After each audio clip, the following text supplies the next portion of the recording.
हाँ जी दोस्तों, a very very very very good evening to all of you. स्वागत है आप सब लोगों का आपके अपने यूट्यूब चैनल पे। दोस्तों मैं उम्मीद करता हूं आपका अकाउंट्स का पेपर बहुत जबरदस्त गया होगा।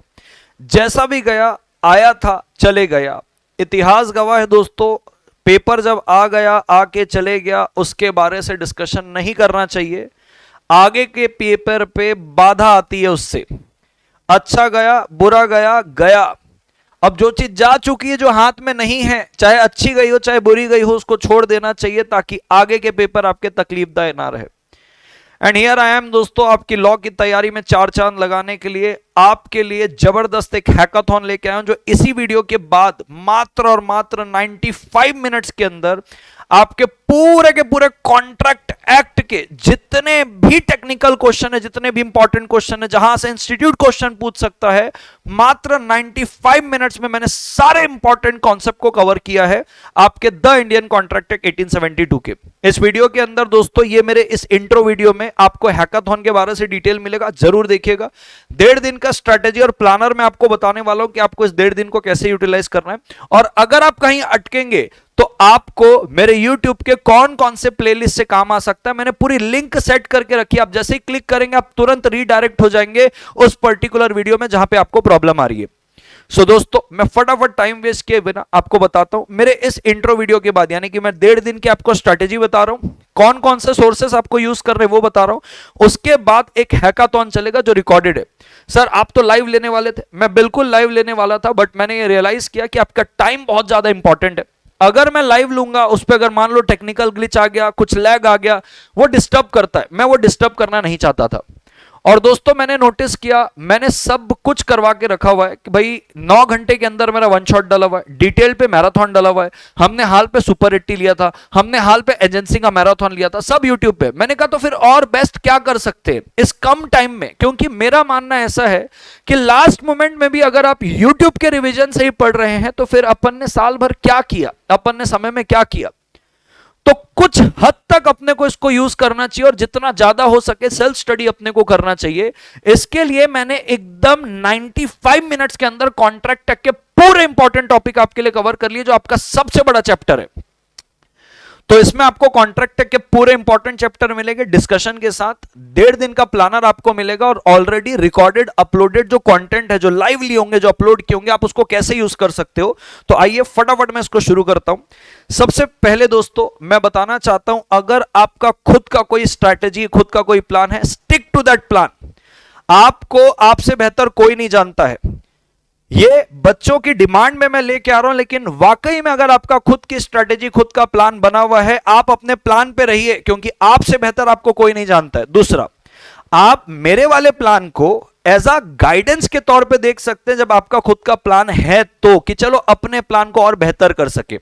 और मेरी ओपिनियन में दोस्तों 100% कंसेप्चुअल क्लैरिटी से बेहतर कुछ भी नहीं है, क्योंकि अगर आपके पास 100% कंसेप्चुअल क्लैरिटी है कि दुनिया के कोई से भी कोने से सवाल आ जाए आपको बनेगा, सिलेबस के कोई से भी कोने से सवाल आए आपको बनेगा। कंसेप्चुअल क्लैरिटी इंपॉर्टेंट है, सिलेक्टिव स्टडी इंपॉर्टेंट से जो अपन जैसे रहते हैं ना कि इंपॉर्टेंट बता दो सिर्फ इतना पढ़ लेंगे, वो तब अच्छा है जब आपने सिलेबस कवर किया हुआ है।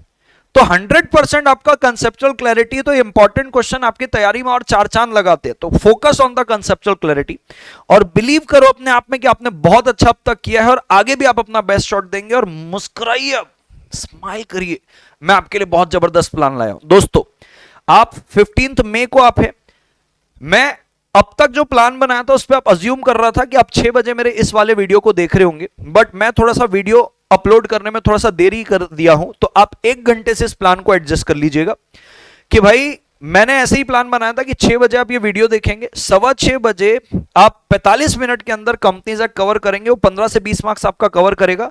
खुद से नहीं हो पा रहा है तो आप मेरा वन शॉट देख सकते हैं। जैसे ही आप यहां पे क्लिक करेंगे आप तुरंत मेरे वन शॉट में रीडायरेक्ट हो जाएंगे। सर ये पीडीएफ कहां मिलेगी? इसी वीडियो के डिस्क्रिप्शन बॉक्स में मिलेगी। जैसे ही आप इस पीडीएफ के यहां पे क्लिक करेंगे आपको मेरा वन शॉट मिलेगा सीधा कंपनीज एक्ट वाला, और 34 मिनट के अंदर आप पूरा कंपनीज एक्ट मेरे साथ रिवाइज कर सकते हैं। उसके बाद दोस्तों 7 बजे आपको मेरे हैकाथॉन के लिए जुड़ना था लाइव, बट इसको मैंने रिकॉर्डेड रखा है। क्यों? आपको मैंने रीजन ऑलरेडी बता दिया। इसकी YouTube की लिंक यहां पे थी, बट ये लिंक अब काम नहीं करेगी क्योंकि इसी वीडियो के बाद ही हैकाथॉन है। आप जहां इसको 10 बजे खत्म करने वाले थे, क्योंकि मेरा प्लान इसको 3 घंटे में करने का था, जो कि मैंने मात्र 1.5 घंटे में ही कर लिया, 95 मिनट्स में। यही समय बचाया मैंने आपका। तो आपको मैंने 10 बजे डिनर के लिए बोला था, अब अकॉर्डिंगली आप वो प्लान ऐसे सेट करेंगे। 10 बजे का जो प्लान था, अब 10 बजे तक तो होगा नहीं, क्योंकि 1.5 घंटे में कवर हो जाएगा, 8:30 बजे तक हो जाएगा। तो आप 8:30 बजे नेगोशिएबल इंस्ट्रूमेंट एक्ट 1881 शुरू कर लीजिएगा। मेरे साथ रिवाइज करना है तो आप 40 मिनट में रिवाइज कर सकते हैं। तो मैंने यहां तक आपको यह किया था कि भाई देखो, 12:30 बजे तक रात को आपका पूरा का पूरा मेरे साथ हैकाथॉन और ये सारी चीजें हो जाएगी। बट क्योंकि अब आपके पास 1.5 घंटे का शेष टाइम बचेगा, तो मान लीजिए, क्योंकि मैं वीडियो अभी अपलोड देरी से कर रहा हूं, तो आप कंपनीज एक्ट देख लीजिएगा, जो भी एडजस्ट करिएगा। ये आपका प्लान है कब का? 15 मई का। 16 मई से आपका प्लान एकदम जबरदस्त चलेगा। बिल्कुल ध्यान से समझना। आप 6:30 बजे उठेंगे, यूनिट 1 से यूनिट 3 पढ़ेंगे। कॉन्ट्रैक्ट का 1 घंटे 40 मिनट कायदे से लगना चाहिए। मेरे साथ रिवाइज करोगे तो और जल्दी हो जाएगा। जरूरत लगे तो ही वीडियो देखना, नहीं तो सेल्फ स्टडी से बेस्ट कुछ भी नहीं है। 8:10 में ब्रेकफास्ट करो, 8:30 बजे वापस से बैठो, यूनिट 4 से यूनिट 6 1 घंटे 40 मिनट इसको भी देना है। मेरे साथ करना है तो आप बाजू में क्लिक कर सकते हो। 10:10 में आप यूनिट 7 से यूनिट 9 करो। 3 घंटे में आपको पूरे के पूरे यूनिट खत्म करने। एजेंसी का हाल पेपर ने 1 शॉट लिया था, 2 घंटे में हो जाएगा। ये रिविजन विथ मी में अगर आप जाओगे तो यहां पे आपको सारी चीजें, तीनों यूनिट एक साथ मिल जाएंगे। सिर्फ एजेंसी का देखना है, क्योंकि बड़ा है, तो नीचे वाली लिंक में क्लिक करना और आपको 2 घंटे में एजेंसी खून में उतर जाएगा। मेरी गारंटी है, एजेंसी से डर भाग जाएगा। बस उसको देख लेना 2 घंटे, अगर आपको एजेंसी से डर लगता है तो। अब तक 1:10 तक आपका 45 से लेके 65 का कवरेज पूरा हो जाएगा।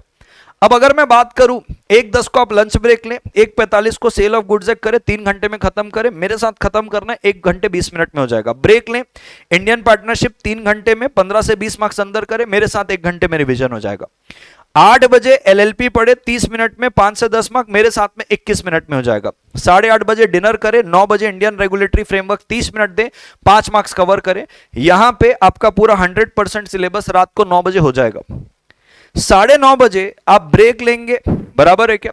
और 9:30 बजे ब्रेक लेने के बाद 15 मिनट के ब्रेक के बाद आप सारे के सारे इंपॉर्टेंट क्वेश्चन देख लें, जिसके भी क्वेश्चन बैंक आपके पास है, मेरे हैं किसी और के हैं।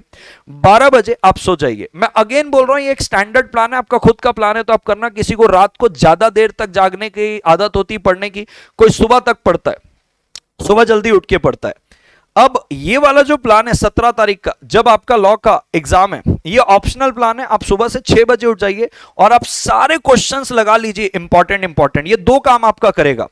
एक तो आपके रिवीजन हो जाएंगे सारे के सारे कंसेप्ट, क्योंकि आप क्वेश्चन लगा रहे हो तो रिवीजन तो होगा, और आपके इंपॉर्टेंट क्वेश्चन और पॉलिश होते जाएंगे। कहीं से भी सवाल बने आपको बनेगा। अब ऑलरेडी अपलोडेड कंटेंट जो यूट्यूब पे है, वो आपको कैसे हेल्प कर सकता है? तो दोस्तों, मैराथन अगर आपको देखना है थोड़ा डिटेल में, कहीं आप अटक रहे हैं, आप मैराथन की प्लेलिस्ट में क्लिक करें। आपको 9 घंटे के अंदर पूरे के पूरे 7 चैप्टर अगर कवर करने हैं, आप 9 घंटे वाले उस पे लिंक पे क्लिक करें, आपको 9 घंटे में पूरा चैप्टर रिवाइज हो जाएगा।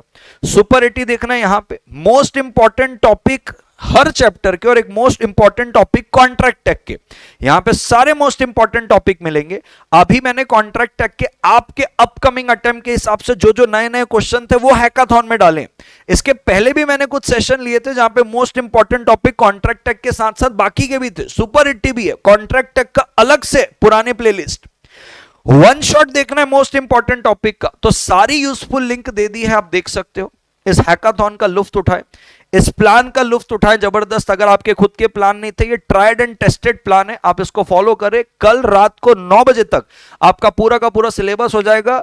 आप अगले दिन आराम से उठ के, बराबर है क्या? देखो यहां पे 9 बजे तक सिलेबस हो गया, 12 बजे तक आप इंपॉर्टेंट क्वेश्चन और देख के सो जाएं।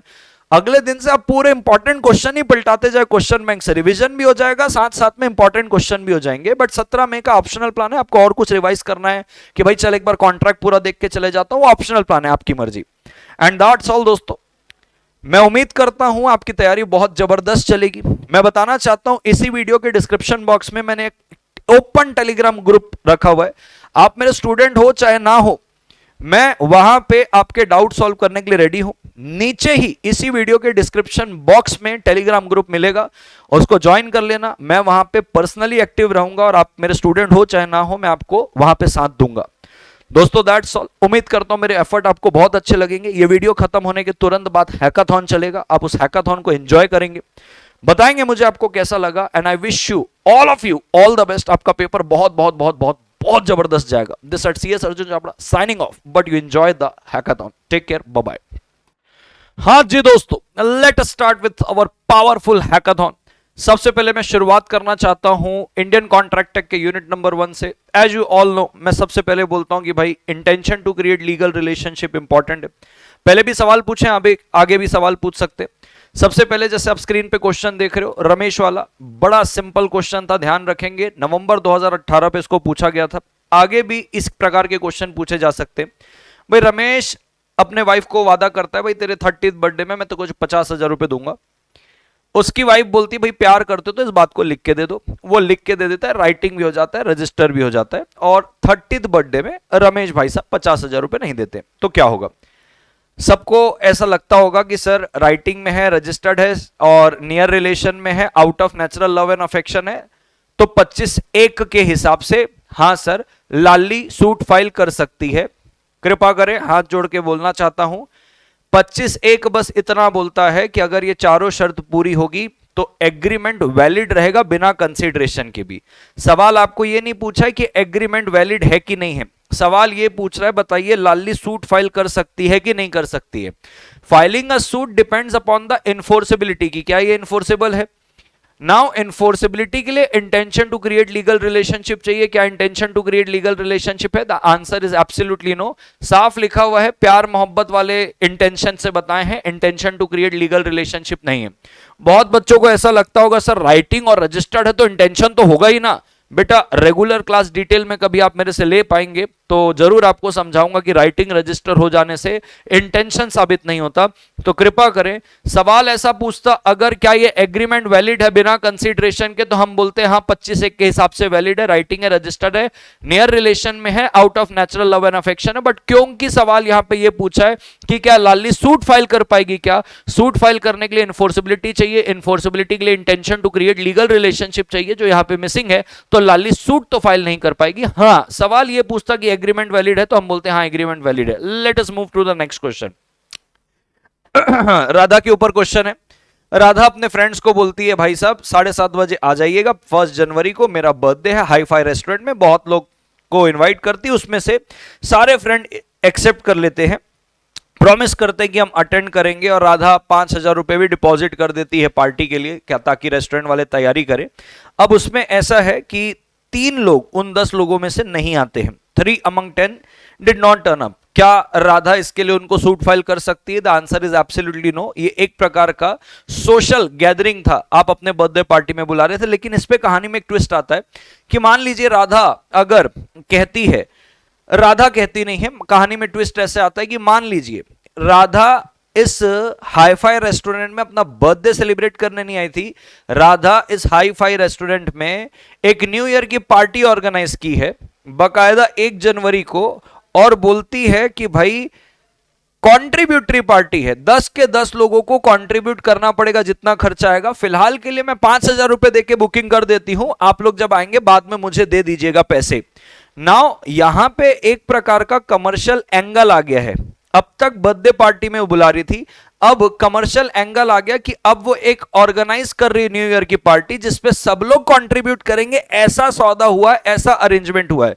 Now this is something which is having a commercial angle, और कमर्शियल एग्रीमेंट में ये प्रिज्यूम किया जाता है कि intention to create legal relationship है। तो अगर ये न्यू ईयर की कॉन्ट्रीब्यूटरी पार्टी होती तो राधा सूट फाइल कर सकती थी, लेकिन क्योंकि बर्थडे पार्टी वाला एक सोशल अरेंजमेंट है, आप वहां सूट फाइल नहीं कर पाओगे। तो जो सूट फाइल करना है बर्थडे पार्टी के लिए नहीं होगा, आपके कॉन्ट्रीब्यूटरी न्यू ईयर पार्टी के लिए हो जाएगा। मैं फटाफट दोस्तों आगे बढ़ता हूं। मैं बताना चाहता हूं यूनिट नंबर 1 पे गिनती में आपको बता देता हूं कि इंस्टीट्यूट के फेवरेट टॉपिक कौन से हैं। पहला तो भाई साहब intention to create legal relationship, दूसरा offer versus invitation to offer, तीसरा ऑफर और उसके लीगल रूल्स में कहीं से भी प्रैक्टिकल क्वेश्चन आ जाता है, और एक्सेप्टेंस के भी लीगल रूल से कोई भी क्वेश्चन आ जाता है। Next communication of offer and acceptance, ये सेक्शन नंबर 4, सेक्शन नंबर 5, इसके ऊपर इंस्टीट्यूट सवाल पूछता है।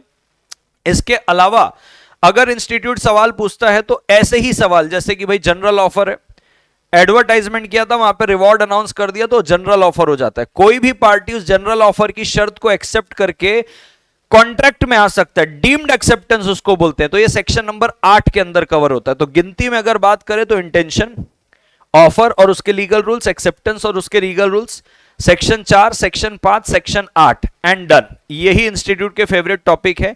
मोटा मोटा अगर इंस्टीट्यूट अगर इस पे से सवाल पूछ सकता है तो कौन से टॉपिक से पूछेगा? वो जो कम्युनिकेशन ऑफ स्पेशल कंडीशन है ना, टैसिटली, यानी कि भाई आप होटल रूम पे गए, आपने किराया पटाया होटल रूम का, आपको जो रसीद मिली उसके पीछे लिखा हुआ था कि कोई भी सामान चोरी होगा गेस्ट का तो हम जिम्मेवार नहीं है। इसको बोलते हैं कम्युनिकेशन ऑफ स्पेशल कंडीशन टैसिटली। इसके ऊपर इंस्टीट्यूट सवाल पूछ सकता है, क्योंकि एक भी सवाल आज तक इसके ऊपर आया नहीं, बट उसकी चर्चा मैं बाद में करूंगा। आते हैं फटाफट invitation to offer versus offer के अंदर। अब invitation to offer versus offer के अंदर अपने को क्या बोलता है दोस्तों? देखो भाई साहब, शॉपकीपर ने एक दुकान पे लगाया था एक डमी, खूबसूरत सी लड़की थी एकदम, एक बंदी है लवली नाम की, उसको ये ड्रेस पसंद आता है, वो तुरंत जाती है, जितना भी उसमें पैसा लिखा रहता है उस ड्रेस में, वो शॉपकीपर को बोलती है और ये लो, ये पैसे लो और मेरे को ये ड्रेस दे दो। शॉपकीपर बोलता है मैडम ये ड्रेस आपको मैं नहीं दे सकता। लवली बोलती है आपने ऑफर किया, आपको देना पड़ेगा। भाई साहब ये इन्विटेशन टू ऑफर है। Advertisement, menu card, price tag, इन सबको इनविटेशन टू ऑफर बोलते हैं। जस्ट बिकॉज एक डमी लगा हुआ है, उस पर एक अच्छा कपड़ा है, उस पर प्राइस टैग लगा हुआ है, इसका यह मतलब नहीं वो ऑफर कर रहा है, वो आपको इनविटेशन टू ऑफर कर रहा है। आप जाके उनको ऑफर कर रहे हो कि लो भाई 2000 रुपए ले लो और मुझे दे दो, तो शॉपकीपर रिफ्यूज कर सकता है। लाली आपकी एडवाइस मांग रही है कि क्या वो उसको कंपेल कर सकती है कि तुमको ड्रेस देना ही पड़ेगा? नहीं लाली जी, सॉरी नहीं लवली जी, ये ऑफर नहीं है, ये इनविटेशन टू ऑफर है, तो आप शॉपकीपर को कंपेल नहीं कर सकते। ठीक है दोस्तों, मैं जीवन में आगे बढ़ता हूं। एक शंभू दयाल वाला क्वेश्चन है। सुपरमार्केट में जाते हैं शंभू दयाल जी, एक सेल्फ सर्विस शुरू करते हैं शंभू दयाल जी, एक सेल्फ सर्विस सुपरमार्केट। वहां पे श्रीमती प्रकाश आती है और अपने बास्केट में कुछ सामान डालती है और काउंटर में जाती है, सामान दे दीजिए। यहां पे जो शंभू दयाल जी हैं वो मना करते हैं, रिफ्यूज करते हैं कि भाई मैं आपको ये सामान नहीं बेचूंगा। क्या श्रीमती प्रकाश उनको कंपेल कर सकती है? द आंसर इज नो, क्योंकि जब आप सुपरमार्केट खोल रहे हो, कोई सामान उठा के आपके पास काउंटर में ला रहा है, ये ऑफर है, वो आपको ऑफर दे रहा है कि मैं खरीदना चाहता हूं करके, वो सुपरमार्केट वाला आपको ऐसे सजा के ऑफर नहीं दे रहा है। तो यहां पे भी श्रीमती प्रकाश जो है वो कंपेल नहीं कर सकती शंभू दयाल को, क्योंकि ये भी इन्विटेशन टू ऑफर है। अब अजीत नाम का एक बंदा है, वो एक बुक शॉप के अंदर जाता है, उसको एक बुक पसंद आती है, 95 रुपीज की रहती है। अजीत 95 रुपीज देता है और बुक वाले को बोलता है बुक दे दो। वो कहता है सर ये बुक बेचने के लिए नहीं है। तो क्या अजीत उसको कंपेल कर सकता है? क्या बुक सेलर बाउंड है सेल करने के लिए? अगेन नो, ये इनविटेशन टू ऑफर है, ये ऑफर नहीं है। ध्यान रखिएगा, मैं बहुत सारे क्वेश्चन करा रहा हूं क्योंकि इंस्टीट्यूट का फेवरेट टॉपिक है इनविटेशन टू ऑफर और ऑफर। अब ये एक्सेप्टेंस के ऊपर एक सवाल आता है। एक्सेप्टेंस में क्या सवाल है, ध्यान से समझना। राहुल नाम का एक व्यक्ति है, सुपरमार्केट जाता है, एक वॉशिंग मशीन दिखती है जिसपे लिखता है 3000 रुपए का डिस्काउंट है और 15000 में आपको मशीन मिल जाएगी। राहुल भागा भागा जाता है, कहता है ये लीजिए 15000 रुपए, मेरे को वॉशिंग मशीन दे दीजिए। अब जो शॉपकीपर है वो कहता है सर सॉरी, ये जो 3000 रुपए का आपने डिस्काउंट देखा कि 3000 का डिस्काउंट और 15000 में मशीन, ये सिर्फ डिस्काउंट कल तक था, आज आपको पूरा 18000 देना पड़ेगा। अगेन क्या राहुल कंपेल कर सकता शॉपकीपर को कि आपको 15000 में देना पड़ेगा? नहीं भाई साहब, अगेन ये एक प्राइस टैग था जिसमें लिखा था 18000 की चीज 3000 में डिस्काउंट में 15000 में, बिल्कुल कंपेल नहीं कर सकता, ये इनविटेशन टू ऑफर है। अब देखो एक असीम नाम का एक बंदा है, ये एडवोकेट है, इसकी जो है कार गुम जाती है, ये एडवर्टाइजमेंट करता है कि जो भी मेरी कार को खोज के लाके देगा मैं 10,000 रुपए का रिवॉर्ड दूंगा। एक विक्रम नाम का व्यक्ति है, वो उसकी कार का पता उसको बताता है। अब जैसे ही विक्रम ने पता बताया, विक्रम को 10,000 मिलने चाहिए, लेकिन असीम यहां पे कहता है कि भैया एडवर्टाइजमेंट इन द न्यूज़पेपर, अगर मैं न्यूज़पेपर में एडवर्टाइजमेंट कर रहा हूं, ये सिर्फ और सिर्फ एक इन्विटेशन टू ऑफर है, ये ऑफर नहीं है। मेरे प्यारे भाई और बहनों, आपको एक याद होगा, एडवर्टाइजमेंट इनविटेशन टू ऑफर है, बट जब आप रिवॉर्ड अनाउंस कर देते हो किस पे, एडवर्टाइजमेंट में, तो इसको बोला जाता है ये जनरल ऑफर टू क्या है, पब्लिक है। और कोई भी पर्सन उस जनरल ऑफर की कंडीशन को कंप्लाई करते हुए डीम्ड एक्सेप्टेंस माना जाएगा। यहां पे विक्रम का हक बनता है कि वो 10,000 रुपए किससे मांग सकता है, असीम से मांग सकता है। ठीक है सर, let us move to the next important question. इसके ऊपर एक सवाल बन सकता है दोस्तों, ये एक्सेप्टेंस के ऊपर सवाल रहेगा। एक्सेप्टेंस के ऊपर प्रथम वाला, इसके ऊपर वाला एक्सेप्टेंस के लिए तो नहीं था, नहीं, हाँ ये इनविटेशन टू ऑफर वाला था। मैं फटाफट आपको लेके चलता हूं एक्सेप्टेंस में। ये बात करता है acceptance can be made only by the person who is authorised to accept. Unauthorised person अगर एक्सेप्टेंस देगा उसको वैलिड एक्सेप्टेंस नहीं बोलते। मैं शॉर्ट में इसको समझा देता हूं। प्रथम है वो जॉब के लिए अप्लाई करता है किसी स्कूल के प्रिंसिपल के लिए, स्कूल मैनेजमेंट कमेटी उसको डिसाइड करती है अपॉइंट करने के लिए। एक स्कूल मैनेजमेंट कमेटी का एक मेंबर प्रथम को सीक्रेटली इंफॉर्म कर देता है कि भाई तेरे को अपॉइंट करने वाले, लेकिन कोई भी ऑफिशियल कम्युनिकेशन नहीं होता है। बाद में जो मैनेजमेंट है वो किसी और को अपॉइंट कर लेती है। अब प्रथम बोलता है भाई आपने मेरे पेट पे लात मारा है, कैंसिल किया मेरा अपॉइंटमेंट, मेरे को एक्सेप्टेंस देने के बाद। अरे भाई साहब आपको एक्सेप्टेंस दिया किसने था? ऑफिशियल पर्सन ने दिया था क्या? नहीं। स्कूल मैनेजमेंट कमेटी ने दिया था क्या? नहीं। एक मेंबर ने अनऑफिशियली सीक्रेटली दोस्ती के नाते आपको बोल दिया था। तो acceptance by an unauthorised person is not a valid acceptance. इसके ऊपर आपको सवाल बन सकता है, communication of acceptance by third person can not be concluded in a valid acceptance. Authorise person से होना चाहिए, बिल्कुल कॉन्ट्रैक्ट नहीं है। और प्रथम बिल्कुल स्कूल मैनेजमेंट कमेटी को सूट फाइल नहीं कर सकता, ध्यान रखेंगे इस बात को।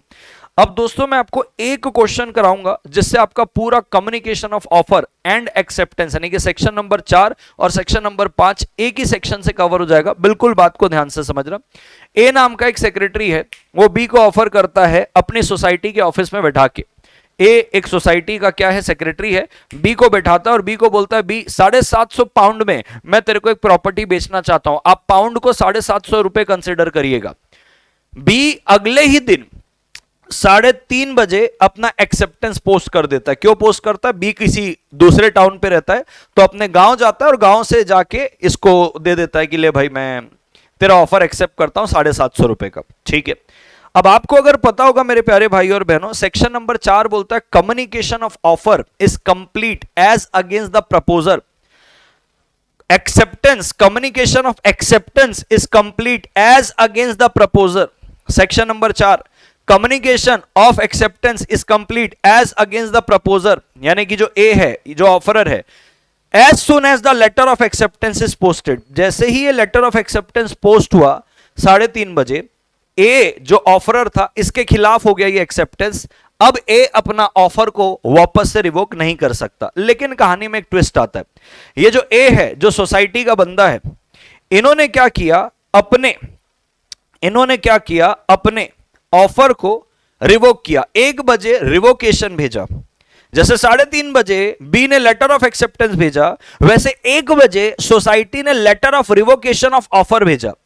ये जो 1 बजे भेजा letter of offer, letter of revocation of offer, ये बी को मिलता है 5:30 बजे। सवाल ये आता है सर 5:30 बजे बी को रिसीव हो रहा है रिवोकेशन ऑफ ऑफर का लेटर, लेकिन क्या सर 3:30 बजे उसने लेटर ऑफ एक्सेप्टेंस पोस्ट कर दिया था? Answer is yes. सेक्शन 4 बोलता है जैसे ही लेटर ऑफ एक्सेप्टेंस जाएगा खत्म बात, अब ऑफरर अपना ऑफर रिवोक नहीं कर सकता। बिल्कुल करेक्ट बात है।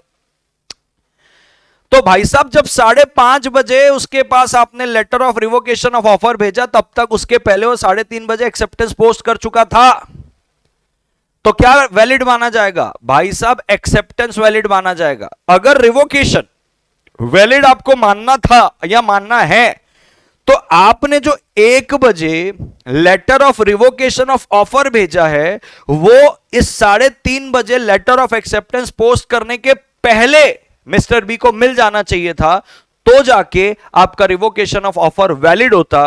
बट आपका जो रिवोकेशन ऑफ ऑफर है वो 5 बजे, 5:30 बजे मिला, जब ऑलरेडी उसने 3:30 बजे अपना एक्सेप्टेंस दे दिया था। यानी कि आपका रिवोकेशन ऑफ ऑफर उसके नॉलेज में 5:30 बजे आया, जब उसने ऑलरेडी 3:30 बजे एक्सेप्टेंस पोस्ट कर रखा था। एक्सेप्टेंस वैलिड है सेक्शन 4 के हिसाब से, और रिवोकेशन जो है वो इनवैलिड है सेक्शन 5 के हिसाब से, क्योंकि सेक्शन 5 बोलता है आपको रिवोकेशन करना है any time before the letter of acceptance is posted. Letter of acceptance post करने के पहले रिवोक करना है, यानी कि 3:30 बजे के पहले आपका letter of revocation of offer चले जाना था। 4 भी कवर हो गया, 5 भी कवर हो गया। एक ऐसा क्वेश्चन है जिससे 4 और 5 की पूरी दुविधा आपकी दूर हो जाएगी। ठीक है सर, मैं जीवन में आगे बढ़ता हूं दोस्तों फटाफट। अब ये क्वेश्चन सितंबर 24 में आया था 2 मार्क्स के लिए। यहां पे हुआ था मिस्टर ए जो है ये 25 चेयर ऑफर करते हैं बी को 1500 रुपए में 12 फरवरी 2024 को।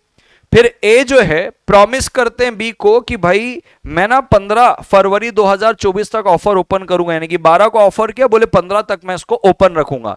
लेकिन अगले ही दिन ये सी को 1700 रुपए में चेयर बेच देते हैं without the knowledge of mister B. B को बताते भी नहीं है।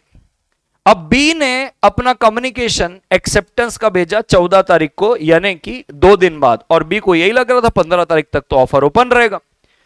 तो बताइए क्या मिस्टर बी जो है वो डैमेज क्लेम कर सकते हैं क्या? The answer is no. ये आपके मॉड्यूल पे ही लिखा हुआ है कि भले ऑफरर ने बोला था कि एक स्पेसिफिक टाइम तक ऑफर आपका ओपन रहेगा, लेकिन सेक्शन 5 बोलता है आप कभी भी उसको रिवोक कर सकते हो एक्सेप्टेंस के पहले। तो उस हिसाब से ए का सी को 1700 रुपए में बेचना is a rejection, revocation of offer, और बी कोई डैमेज क्लेम नहीं कर सकता।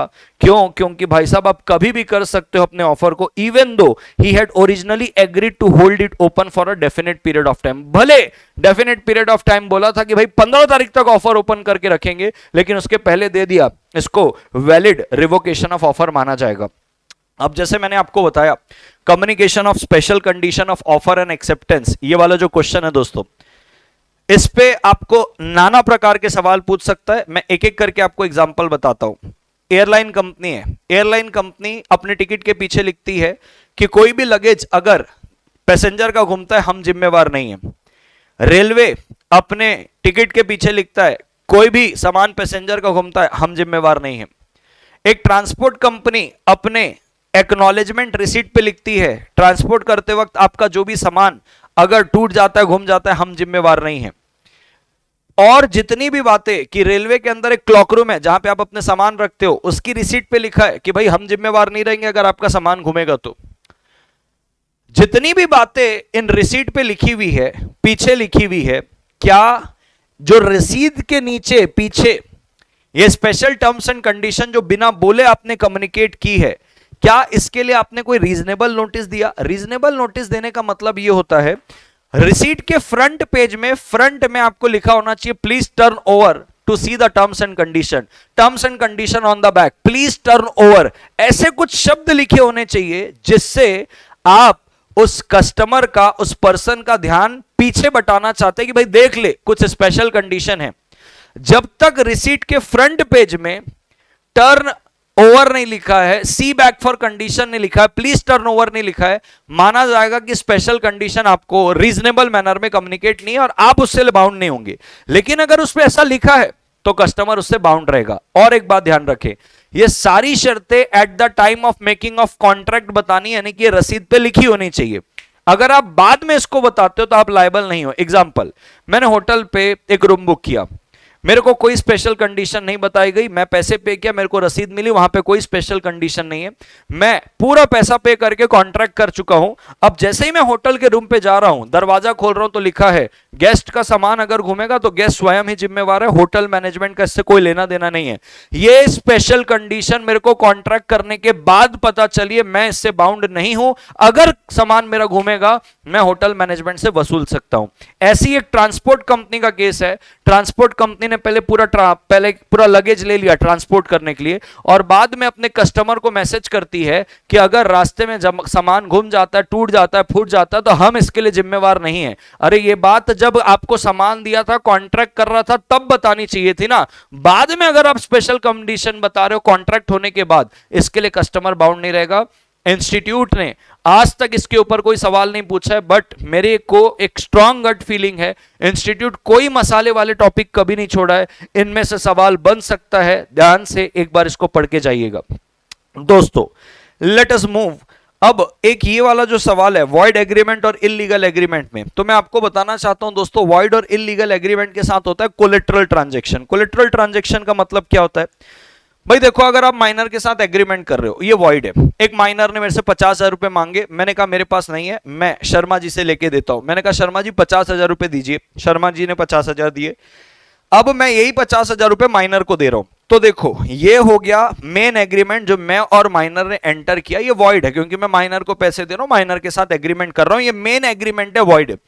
इस मेन एग्रीमेंट को पूरा करने के लिए जो मैंने कोलेट्रल एग्रीमेंट किया, संबंधित एग्रीमेंट किया, शर्मा जी से 50,000 रुपए लिए, मेन एग्रीमेंट को पूरा करने के लिए जो कोलेट्रल एग्रीमेंट किया, मेन एग्रीमेंट तो वॉइड है, क्या कोलेट्रल भी वॉइड होगा? The answer is no, collateral valid होगा। अरे भैया शर्मा भी मेजर है, मैं भी मेजर हूं, शर्मा तो मेरे को पैसे दे रहा है ना, कोई दिक्कत वाली बात नहीं। बच्चों को क्वेश्चन आएगा, सर मान लो शर्मा को पता है कि आप ये पैसा माइनर को दोगे, कुछ फर्क नहीं पड़ता है, हम दोनों के बीच का जो एग्रीमेंट है वो वैलिड है, कोलेट्रल एग्रीमेंट वैलिड है, मेन एग्रीमेंट वॉइड है। तो अगर मेन एग्रीमेंट वॉइड रहता है तो कोलेट्रल एग्रीमेंट में इतना प्रभाव नहीं पड़ता, वो वैलिड रहेगा।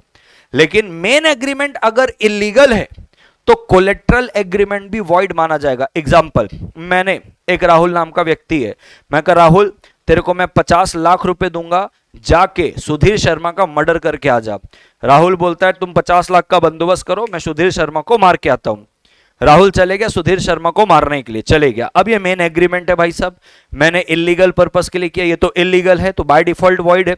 अब इसको 50 लाख देने के लिए मैं मिस्टर भल्ला के पास गया, मैं कहा मिस्टर भल्ला 50 लाख रुपए चाहिए। अगर मिस्टर भल्ला को मैं ये बता देता हूं कि ये 50 लाख रुपए मैं दूंगा राहुल को, क्योंकि राहुल को मैंने मर्डर करने बोला सुधीर शर्मा का, बराबर है क्या? तो मेरे और भल्ला के बीच में भी ये जो एग्रीमेंट है ये वॉइड हो जाएगा। क्यों? अभी क्यों वॉइड होगा सर? पहले तो आपने नहीं किया था। अरे पहला वाला वॉइड एग्रीमेंट था, मेन एग्रीमेंट पहला वाला वॉइड था, अभी मेन एग्रीमेंट इलीगल है, मैं सुपारी दिया किसी को मारने के लिए।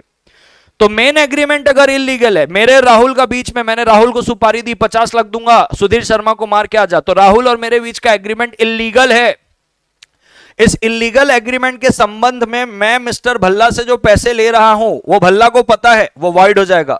सर मान लीजिए भल्ला को नहीं पता है, आपने भल्ला को ऐसे ही बोल दिया कि मेरे को पैसे की जरूरत है, जमीन जायदाद प्रॉपर्टी खरीदनी है, आपने जुट्टू जुट्टू बोल दिया, उसको गलत गलत बोल दिया और 50 लाख रुपए भल्ला से ले लिए, तो अभी भल्ला को पर्पस नहीं पता है ना, तो फिर वैलिड रहेगा। भले इलीगल एग्रीमेंट है लेकिन उसके साथ जो कोलेट्रल है, क्योंकि भल्ला को ये बात नहीं पता है कि मैं ये 50 लाख रुपए राहुल को दूंगा मर्डर करवाने के लिए, तो ये वाला जो एग्रीमेंट रहेगा ये वैलिड रहेगा, क्योंकि भल्ला को पर्पस ऑफ द लोन नहीं पता, लेकिन भल्ला को लोन का पर्पस पता है। तो मेन एग्रीमेंट मेरे और राहुल का तो इलीगल है और मेरे और भल्ला के बीच का वॉइड हो जाएगा। आपको एक बार में समझ में आ गया होगा। सो कोलेट्रल ट्रांजेक्शन वॉइड एग्रीमेंट के केस पे उस पे कोई अफेक्ट नहीं पड़ता, लेकिन कोलेट्रल ट्रांजेक्शन इलीगल के केस में क्या हो जाता है? वॉइड हो जाता है। अब इस पे एक सवाल मेरी तरफ से आप ध्यान से समझ के लेना।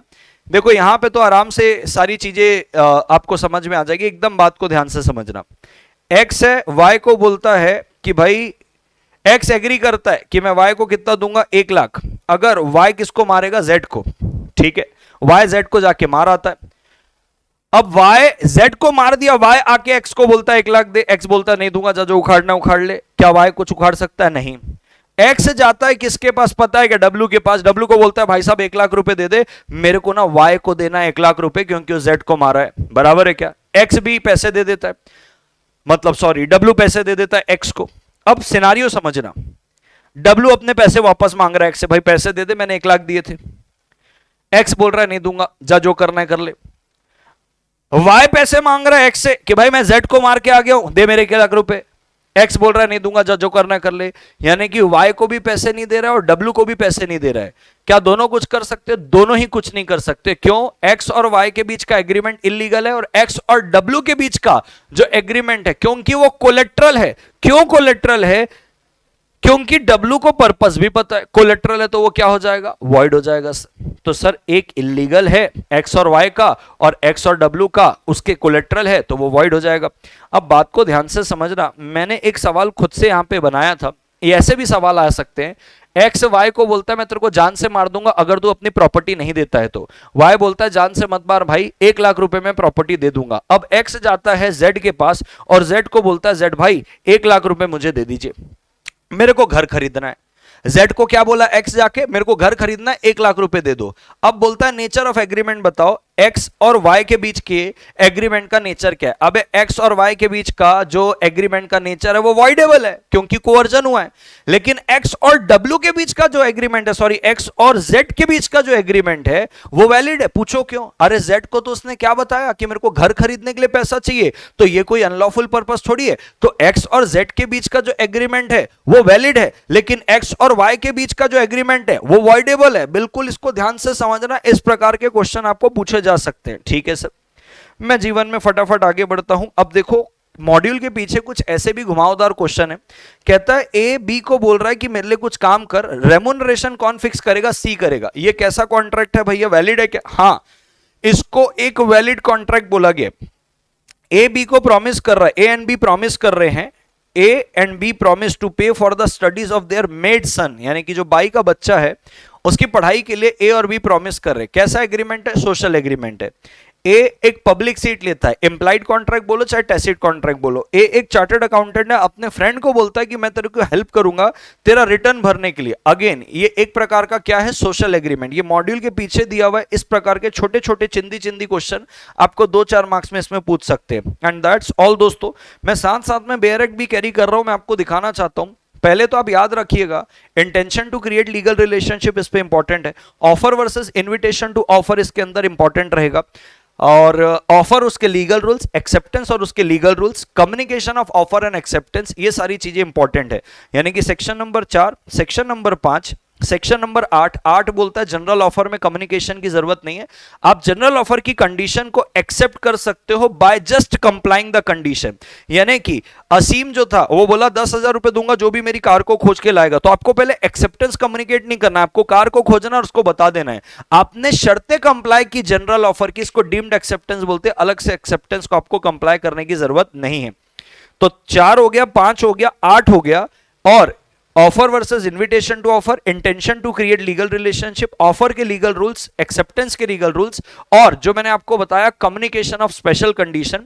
बिल्कुल इन बातों को ध्यान रखना। मेरी जानकारी में, मेरा अनुभव में इंस्टीट्यूट इस स्कोप से बाहर नहीं जाएगा। जो भी सवाल पूछेगा यूनिट 1 में इससे ही पूछेगा। मिलते हैं यूनिट नंबर 2 पे दोस्तों शुरू करते हैं unit number 2, that is consideration का पावर पैक हैकाथॉन। मैं बताना चाहता हूं दोस्तों, यूनिट नंबर 2 जो है इस पे वैसे तो 3 टॉपिक है, तीनों के तीनों टॉपिक इंपॉर्टेंट है, कहीं से भी सवाल पूछा जा सकता है, बट जस्ट कुछ कुछ हॉट टॉपिक जो मैं आपको बता दूं, क्योंकि हैकाथॉन का मतलब ही है कि जहां जहां आप अटक सकते हो उसके हैक मेरे को बताने का काम है। वैसे तो देखो ये डिफाइन कंसीडरेशन और उसके लीगल रूल्स कहीं से भी क्वेश्चन आ सकता है, बट प्रैक्टिकल क्वेश्चन जहां से बन सकता है वो ये है दोस्तों कि कंसीडरेशन इनएडुकेट भी हो सकता है। अब इस पे सवाल कैसा बन सकता है, बात को ध्यान से समझना। दोस्तों देखो यहां पे लिखा है के प्रॉमिस करता है कि 8 लाख के घर को 2 लाख रुपए में बेच देगा। ये ट्रांजैक्शन वैलिड है, क्यों? कंसीडरेशन इनएडुकेट भी चलता है। 8 लाख का घर 2 लाख में बिक रहा है, अभी 2 लाख का कंसीडरेशन इनएडुकेट है, बट एक्सप्लेनेशन टू सेक्शन 25 कहता है कि कंसीडरेशन इनएडुकेट हो सकता है। ये ट्रांजैक्शन कैसा है? वैलिड है। अब भले ही कंसीडरेशन इनएडुकेट है, वैलिड है, लेकिन कल को जाके के बोलता है मेरे साथ कोअर्जन हुआ, मेरे साथ अनड्यू इन्फ्लुएंस हुआ, फ्रॉड हुआ, और ट्रांजैक्शन को अवॉइड करना चाहता है on the basis of inadequacy of consideration. मैं बताना चाहता हूं, 1 सेकंड में अपनी मर्जी से अवॉइड नहीं कर पाएगा। कोर्ट ऐसे बोलेगी हाँ यार 8 लाख का घर 2 लाख में गया, कुछ बात हो सकती है, बट डायरेक्ट इसको अवॉइड नहीं करवाएंगे। कोर्ट इसको as a piece of evidence ले लेगा। कोर्ट अब करवाएगा इन्वेस्टिगेशन। अगर इन्वेस्टिगेशन में पता चलता है कि के की जो कंसेंट थी वो वाकई में फ्री थी, कोई जोर जबरदस्ती नहीं थी, तो ये ट्रांजैक्शन वैलिड रहेगा। और के ऊपर डैमेजेस अलग कोर्ट लगाएगी, कंटेम्प्ट ऑफ कोर्ट, साला तुमने वक्त जाया किया है कोर्ट का। लेकिन पता चलता है कि हाँ वाकई में के की consent coercion, undue influence, fraud से ली गई थी, तब के ऑप्शन में ये वॉइडेबल रहेगा। तो डायरेक्ट मत जाना। यहां पे भी देखो लिखा हुआ है inadequacy of consideration will also be taken as a piece of evidence. आप इसको एविडेंस के तौर पे लेंगे, इसके बेसिस में आप ये नहीं बोलेंगे हाँ वॉइड हो गया, अवॉइड कर दे करके, ऐसा नहीं होगा। तो इस पे सवाल कैसा आएगा ध्यान से समझना। एक्स से उसको पैसे की जरूरत थी, बराबर है क्या? वो अपनी 1 लाख की कार को वाई को 10,000 में ऑफर कर देता। अब देखो एक्स को खुद पैसे की जरूरत है, तो खुद ही वाई को 1 लाख की गाड़ी 10,000 में ऑफर कर रहा है। लेकिन कार डिलीवर होने के पहले एक्स ने क्या किया, एक्स को ऑफर मिल गया दूसरे से 20,000 का।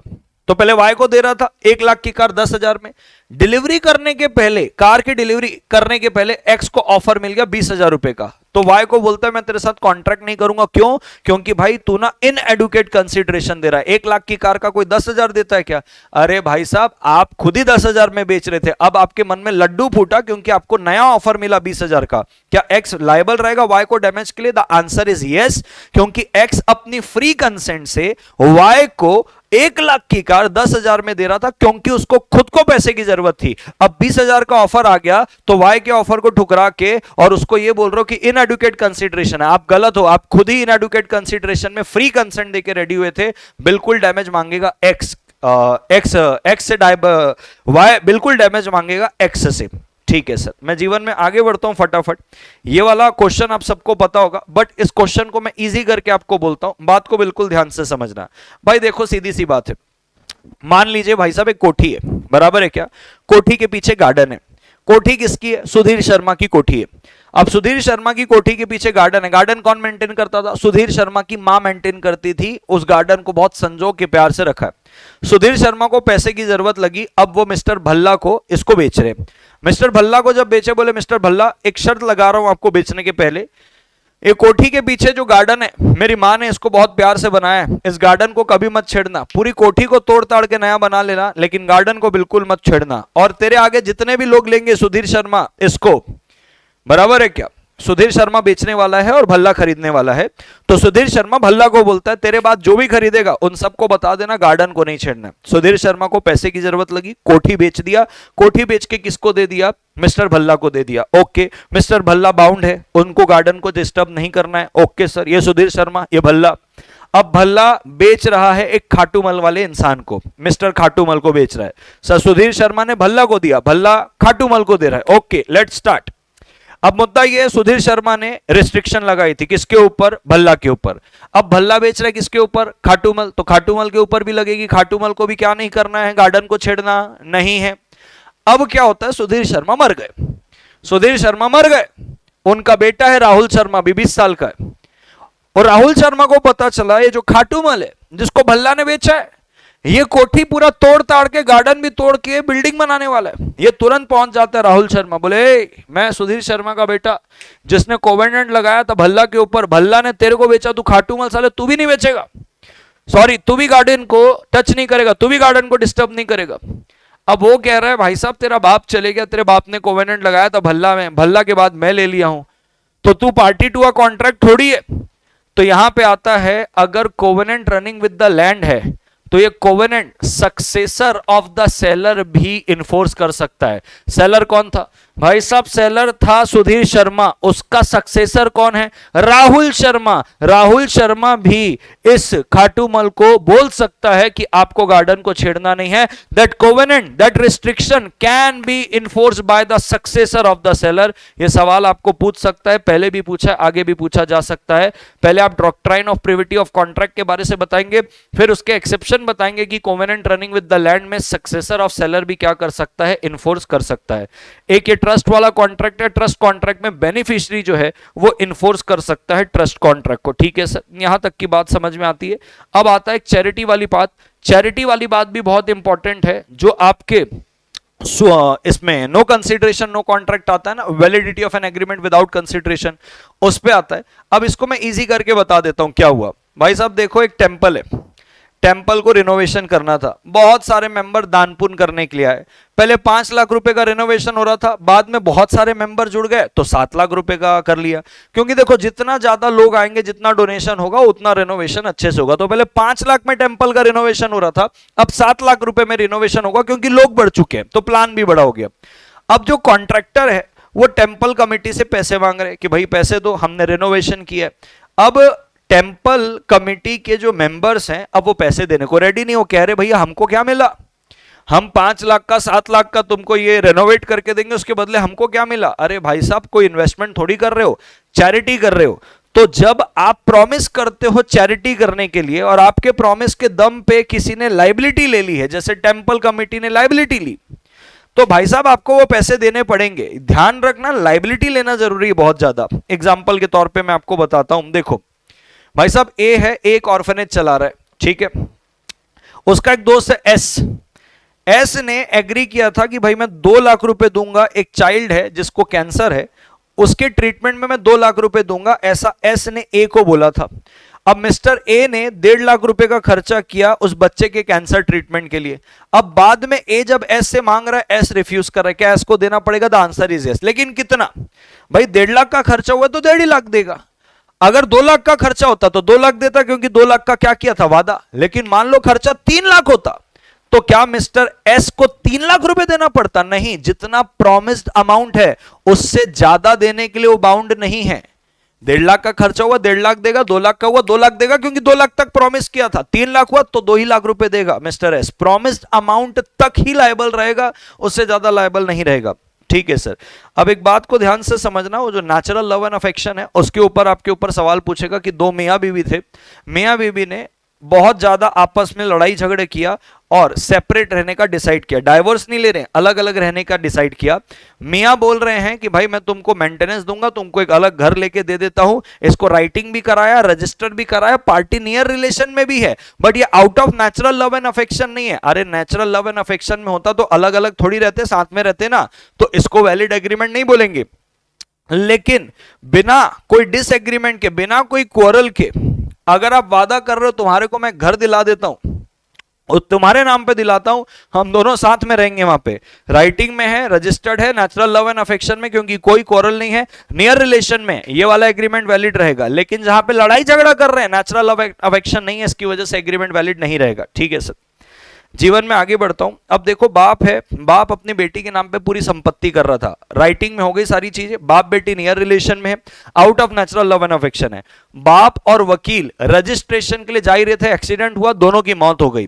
लड़की को कागजात मिलते हैं, लड़की बोलती है देखो पापा ने राइटिंग में करके दिया है, out of natural love and affection सारी चीजें मेरे को दे रहे हैं, हम नियर रिलेशन में, सारी प्रॉपर्टी मेरी। नहीं लड़की, तू गलत जा रही है, अभी तक रजिस्ट्रेशन नहीं हुआ है, तो ये प्रॉपर्टी तेरे नाम पे अभी नहीं हुई है, क्योंकि 4 शर्तें, नियर रिलेशन होना चाहिए, नेचुरल लव एंड अफेक्शन होना चाहिए, राइटिंग होना चाहिए, रजिस्टर्ड होना चाहिए। रजिस्टर्ड होने के पहले ही पिताजी चल बसे, अभी आपके ऊपर कोई भी प्रॉपर्टी का आपके पास अधिकार नहीं आया है। प्रॉमिस टू पे टाइम बार डेट याद रखना भाई साहब, या तो पूरा पे करोगे जो टाइम बार डेट है, या तो आधा पे करोगे, या तो पूरा या तो आधा, बट ये राइटिंग में प्रॉमिस होना चाहिए, साइन करेगा या तो वो प्रॉमिसर खुद या तो उसका एजेंट, तो ही इन्फोर्सेबल होगा, नहीं तो इन्फोर्सेबल होने वाला नहीं है। प्रॉमिस टू पे पास्ट वॉलंटरी सर्विस को बिल्कुल याद रखना। देखो भाई सीधी सी बात है, एक मेरा दोस्त है मान लीजिए, बराबर है क्या, सुधीर शर्मा करके।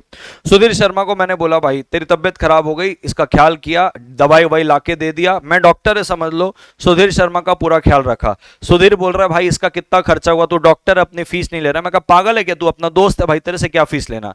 सुधीर शर्मा क्या खुददार आदमी, ऐसे किसी का एहसान नहीं लेता।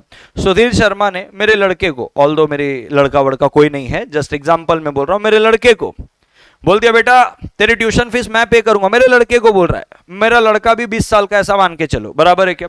भाई साहब मैंने तेरे लिए वॉलंटरी किया, मैं तेरे को, मैं डॉक्टर है, मैं तेरा ख्याल रखा, मैं वॉलंटरी तेरे लिए कुछ किया, तू मेरे बेटे को प्रॉमिस कर रहा है। अब मेरे बेटे को बोला 20,000 रुपए की तेरी ट्यूशन की फीस मैं दूंगा। बेटा बोला ए सुधीर शर्मा पैसा दे रहा है कि कोर्ट जाऊं। क्या मेरा बेटा सुधीर शर्मा के खिलाफ कोर्ट जा सकता है? The answer is absolutely no. पूछो क्यों? प्रॉमिस मेरे को होना चाहिए, the person who has already done something for the promisor. अगर मेरे को प्रॉमिस करता जिसने वॉलंटरी उसके लिए कुछ किया है, बिना बोले कुछ किया है, मेरे को प्रॉमिस करता तो ये 20,000 रुपए इन्फोर्सेबल होता। मेरे बच्चे को प्रॉमिस कर रहा है, मेरे बच्चे ने थोड़ी देर लिए कुछ किया है, तो a promise must be made to compensate for the past voluntary service to the person who has voluntary done something for the promisor. जिसने वॉलंटरी कुछ प्रॉमिसर के लिए किया है उसको प्रॉमिस करना है, जिसने वॉलंटरी कुछ किया नहीं उसको प्रॉमिस करोगे तो कहां से इन्फोर्सेबल होगा? ऐसा सवाल पूछ सकता है आपको। ठीक है सर, जीवन में आगे बढ़ते हैं फटाफट। अब देखो जो चैरिटी वाली बात है, कहता है मान लीजिए जो व्यक्ति चैरिटी के लिए प्रॉमिस करता है उसके कहने पे सामने वाला कोई लायबिलिटी इनकर नहीं करता, तो क्या ये चैरिटी का प्रॉमिस इन्फोर्सेबल होगा? नहीं होगा।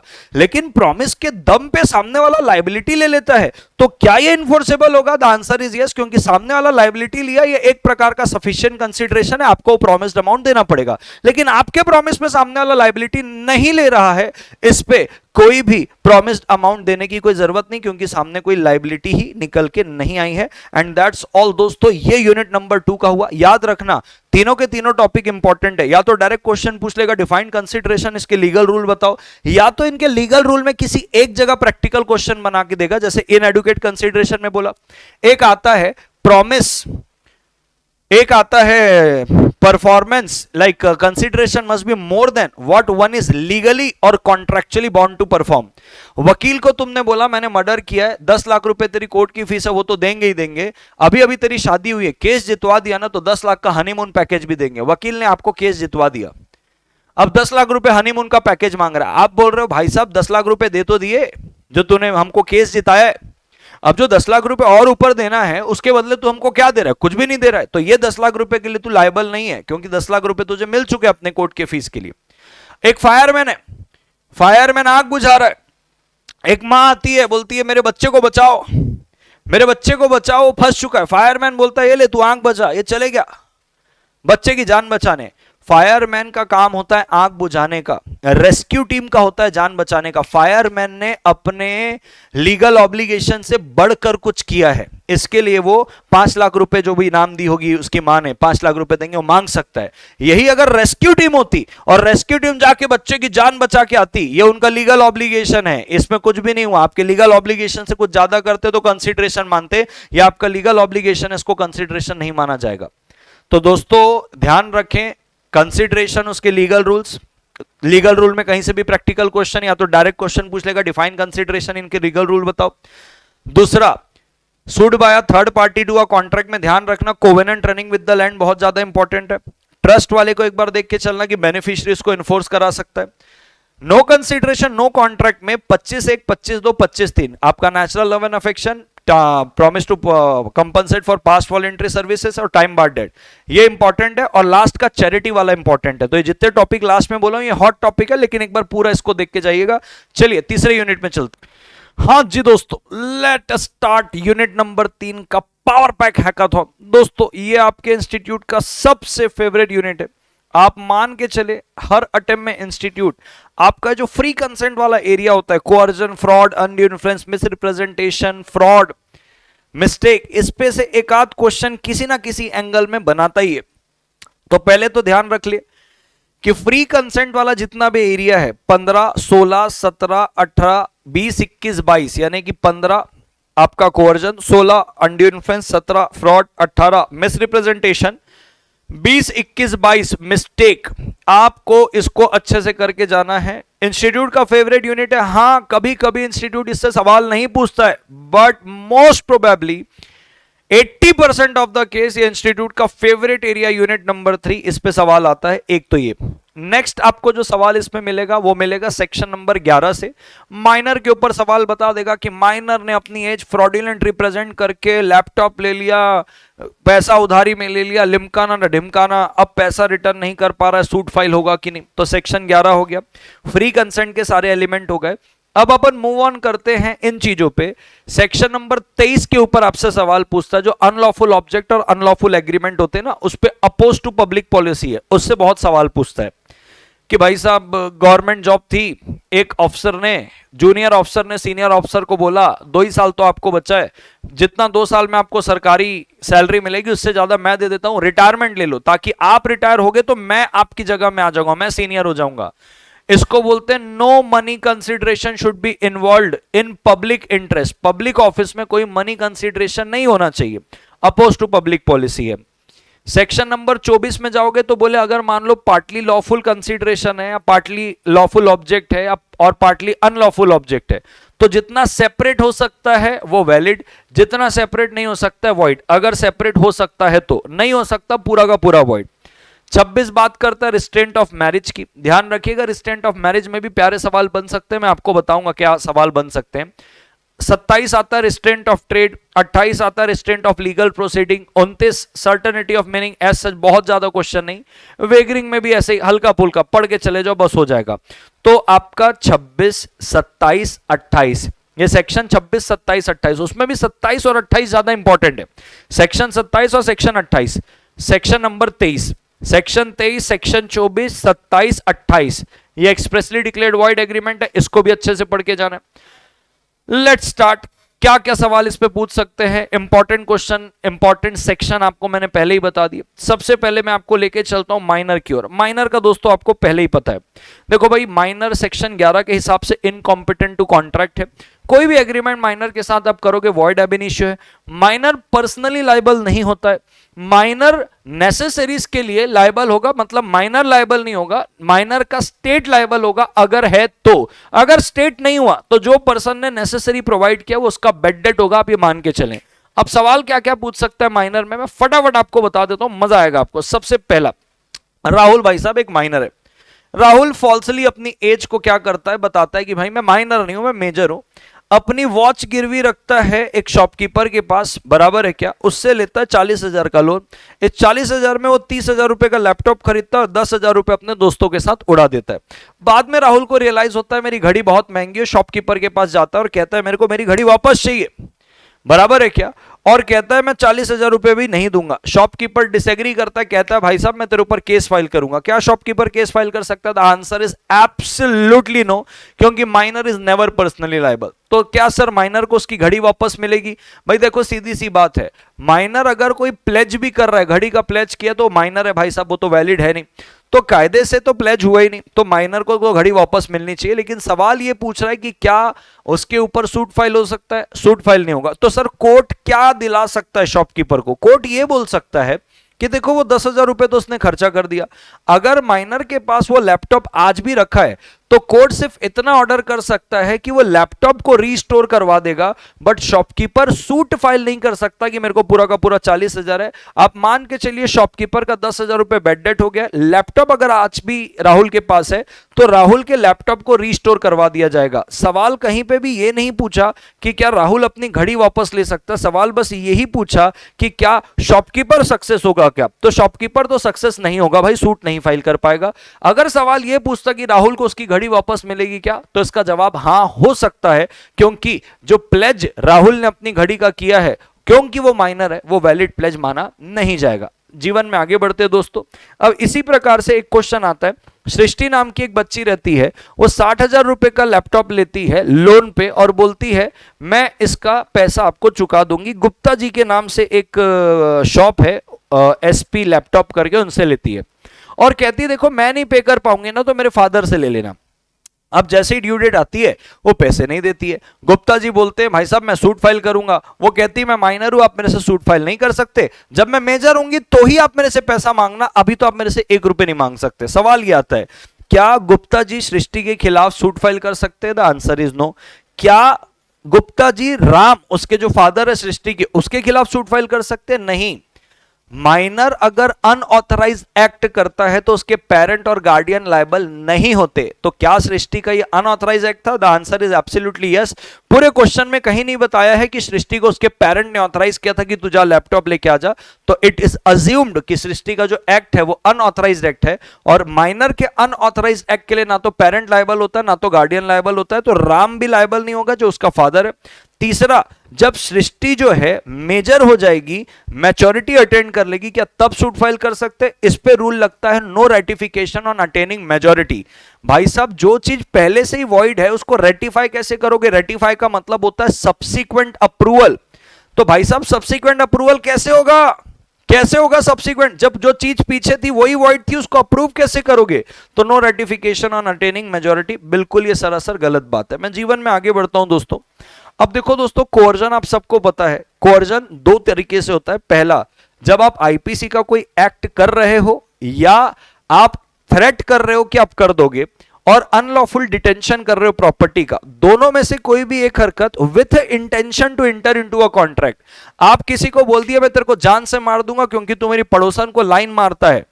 अब ये फोरबिडन तो है आईपीसी के अंदर किसी को जान से मारने की धमकी देना, लेकिन आपका इरादा उसको धमकी देने के पीछे क्या कॉन्ट्रैक्ट में एंटर करना है? नहीं, आपको पड़ोसन का बचाने का इरादा है, तो ये कोर्जन नहीं माना जाएगा, इसको सिर्फ जान से मारने की धमकी देने का अपराध माना जाएगा। कॉन्ट्रैक्ट एक्ट के अंदर इसको कोर्जन नहीं माना जाएगा, क्योंकि आपका इरादा धमकी देने के पीछे कॉन्ट्रैक्ट में एंटर करने का नहीं था। मोटा मोटा कोर्जन सबको समझता है। अनलॉफुल डिटेनिंग के ऊपर एक सवाल बन सकता है, बात को बिल्कुल ध्यान से समझना। एक एजेंट है, वो एग्री करता है कि अकाउंट्स बुक जो है मैं वापस तभी करूंगा, अपने प्रिंसिपल को बोलता है अकाउंट बुक मैं तभी आपको हैंडओवर करूंगा जब आप मेरे खिलाफ किया हुआ केस वापस लेंगे। हुआ क्या इस केस में, एजेंट जो है एक मुंशी था, मुंशी ने गड़बड़ किया अकाउंट्स में, पैसे अपने जेब में खा लेता था। प्रिंसिपल को पता चला, प्रिंसिपल ने एफआईआर दर्ज कराई और एक नया एजेंट लेके आ गया, बराबर है क्या। अब पुराना वाला जो मुंशी है, वो एजेंट है, वो बोलता है मैं तो नए वाले एजेंट को तब तक ये सारे बुक्स नहीं दूंगा, अपने पास ही रखूंगा जब तक तुम मेरे खिलाफ जो एफआईआर की उसको वापस नहीं ले लेते। अब यहां पे वो अनलॉफुल डिटेनिंग कर रहा है with the intention to enter into a contract. Contract में एंटर करने का पर्पस क्या है?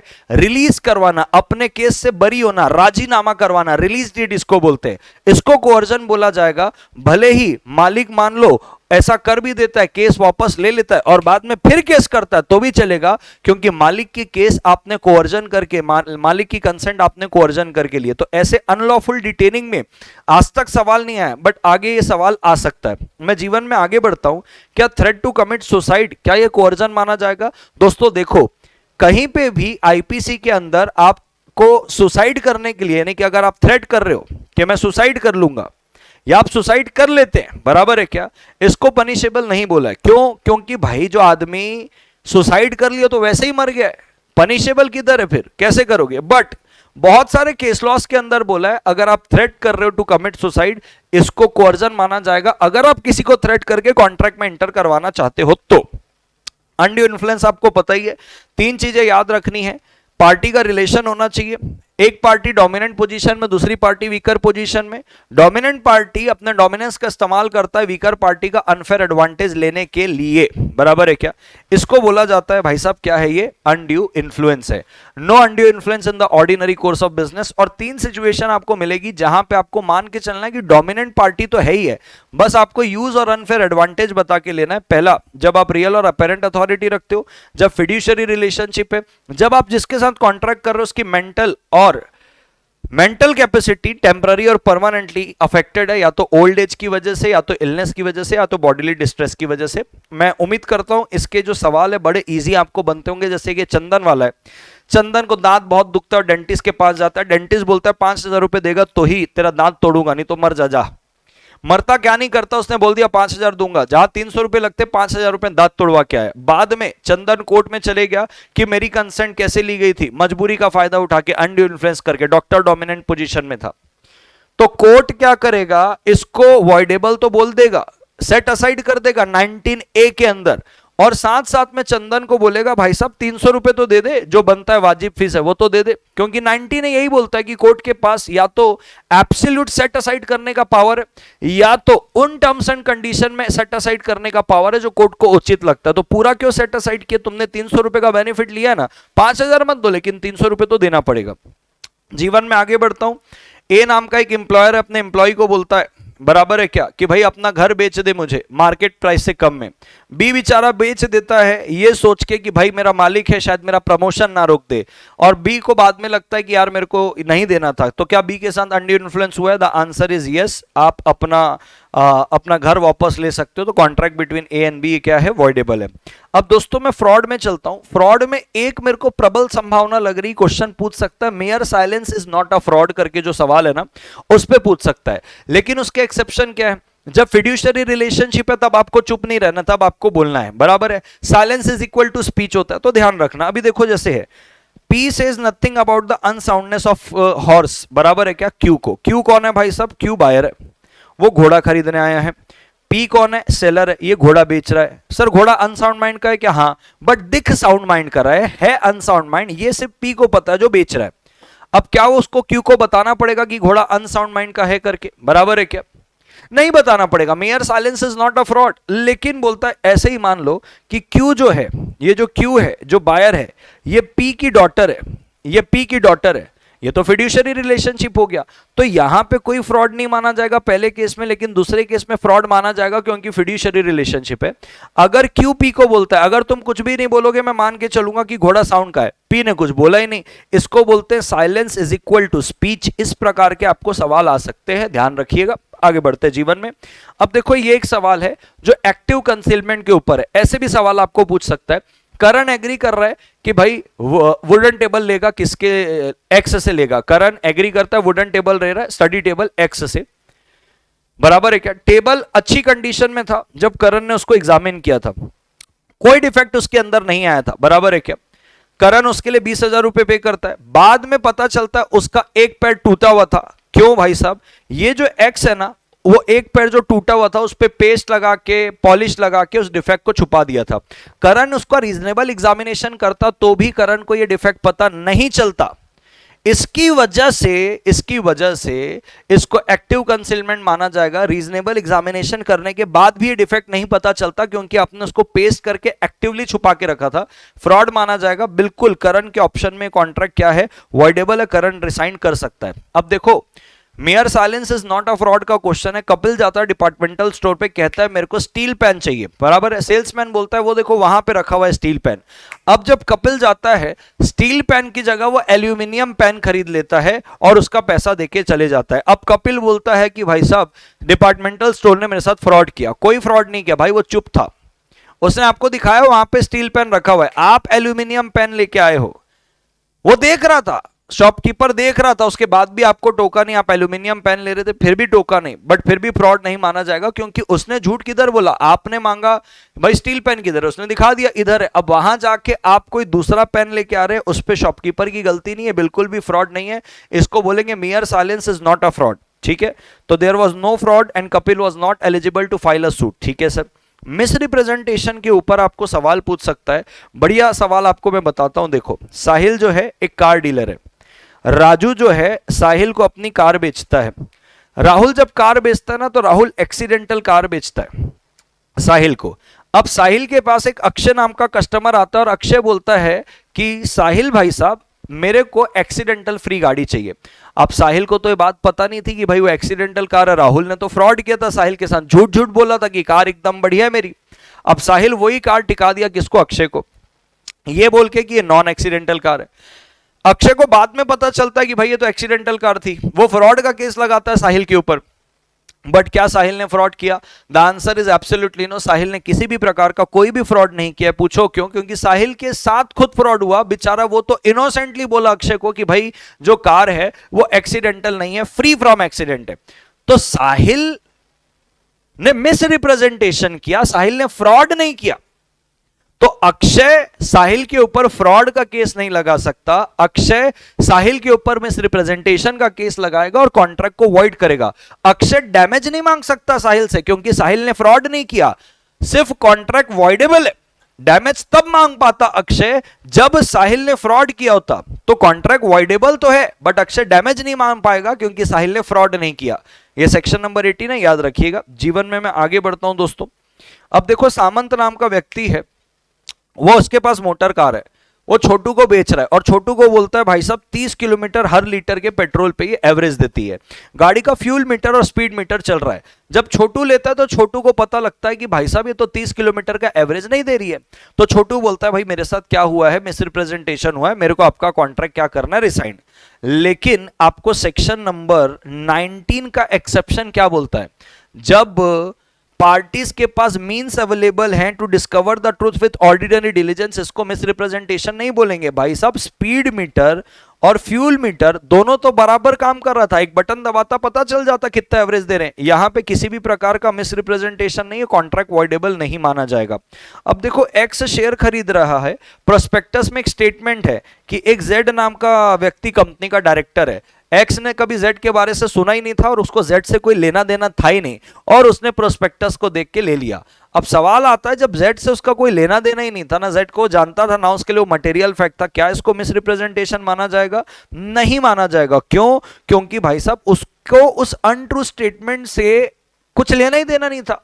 वो उस अनट्रू स्टेटमेंट की वजह से शेयर्स नहीं लिया, उसने बस शेयर्स लेना था, ले लिया। उसको पता था कि ऐसा कुछ जेड नाम का कोई व्यक्ति डायरेक्टर है नहीं है, उससे कोई लेना देना नहीं था। और वैसे बाय डिफॉल्ट उसको पता था कि जेड डायरेक्टर नहीं है, उसको पता था। ठीक है सर, जीवन में आगे बढ़ते हैं फटाफट। अब मैं आपको यहां से ही चीजें क्लियर करवा देता हूं कौन कौन से क्वेश्चन पूछेंगे। एक तो सेक्शन नंबर 11 याद रखना, माइनर के ऊपर का सवाल रहेगा।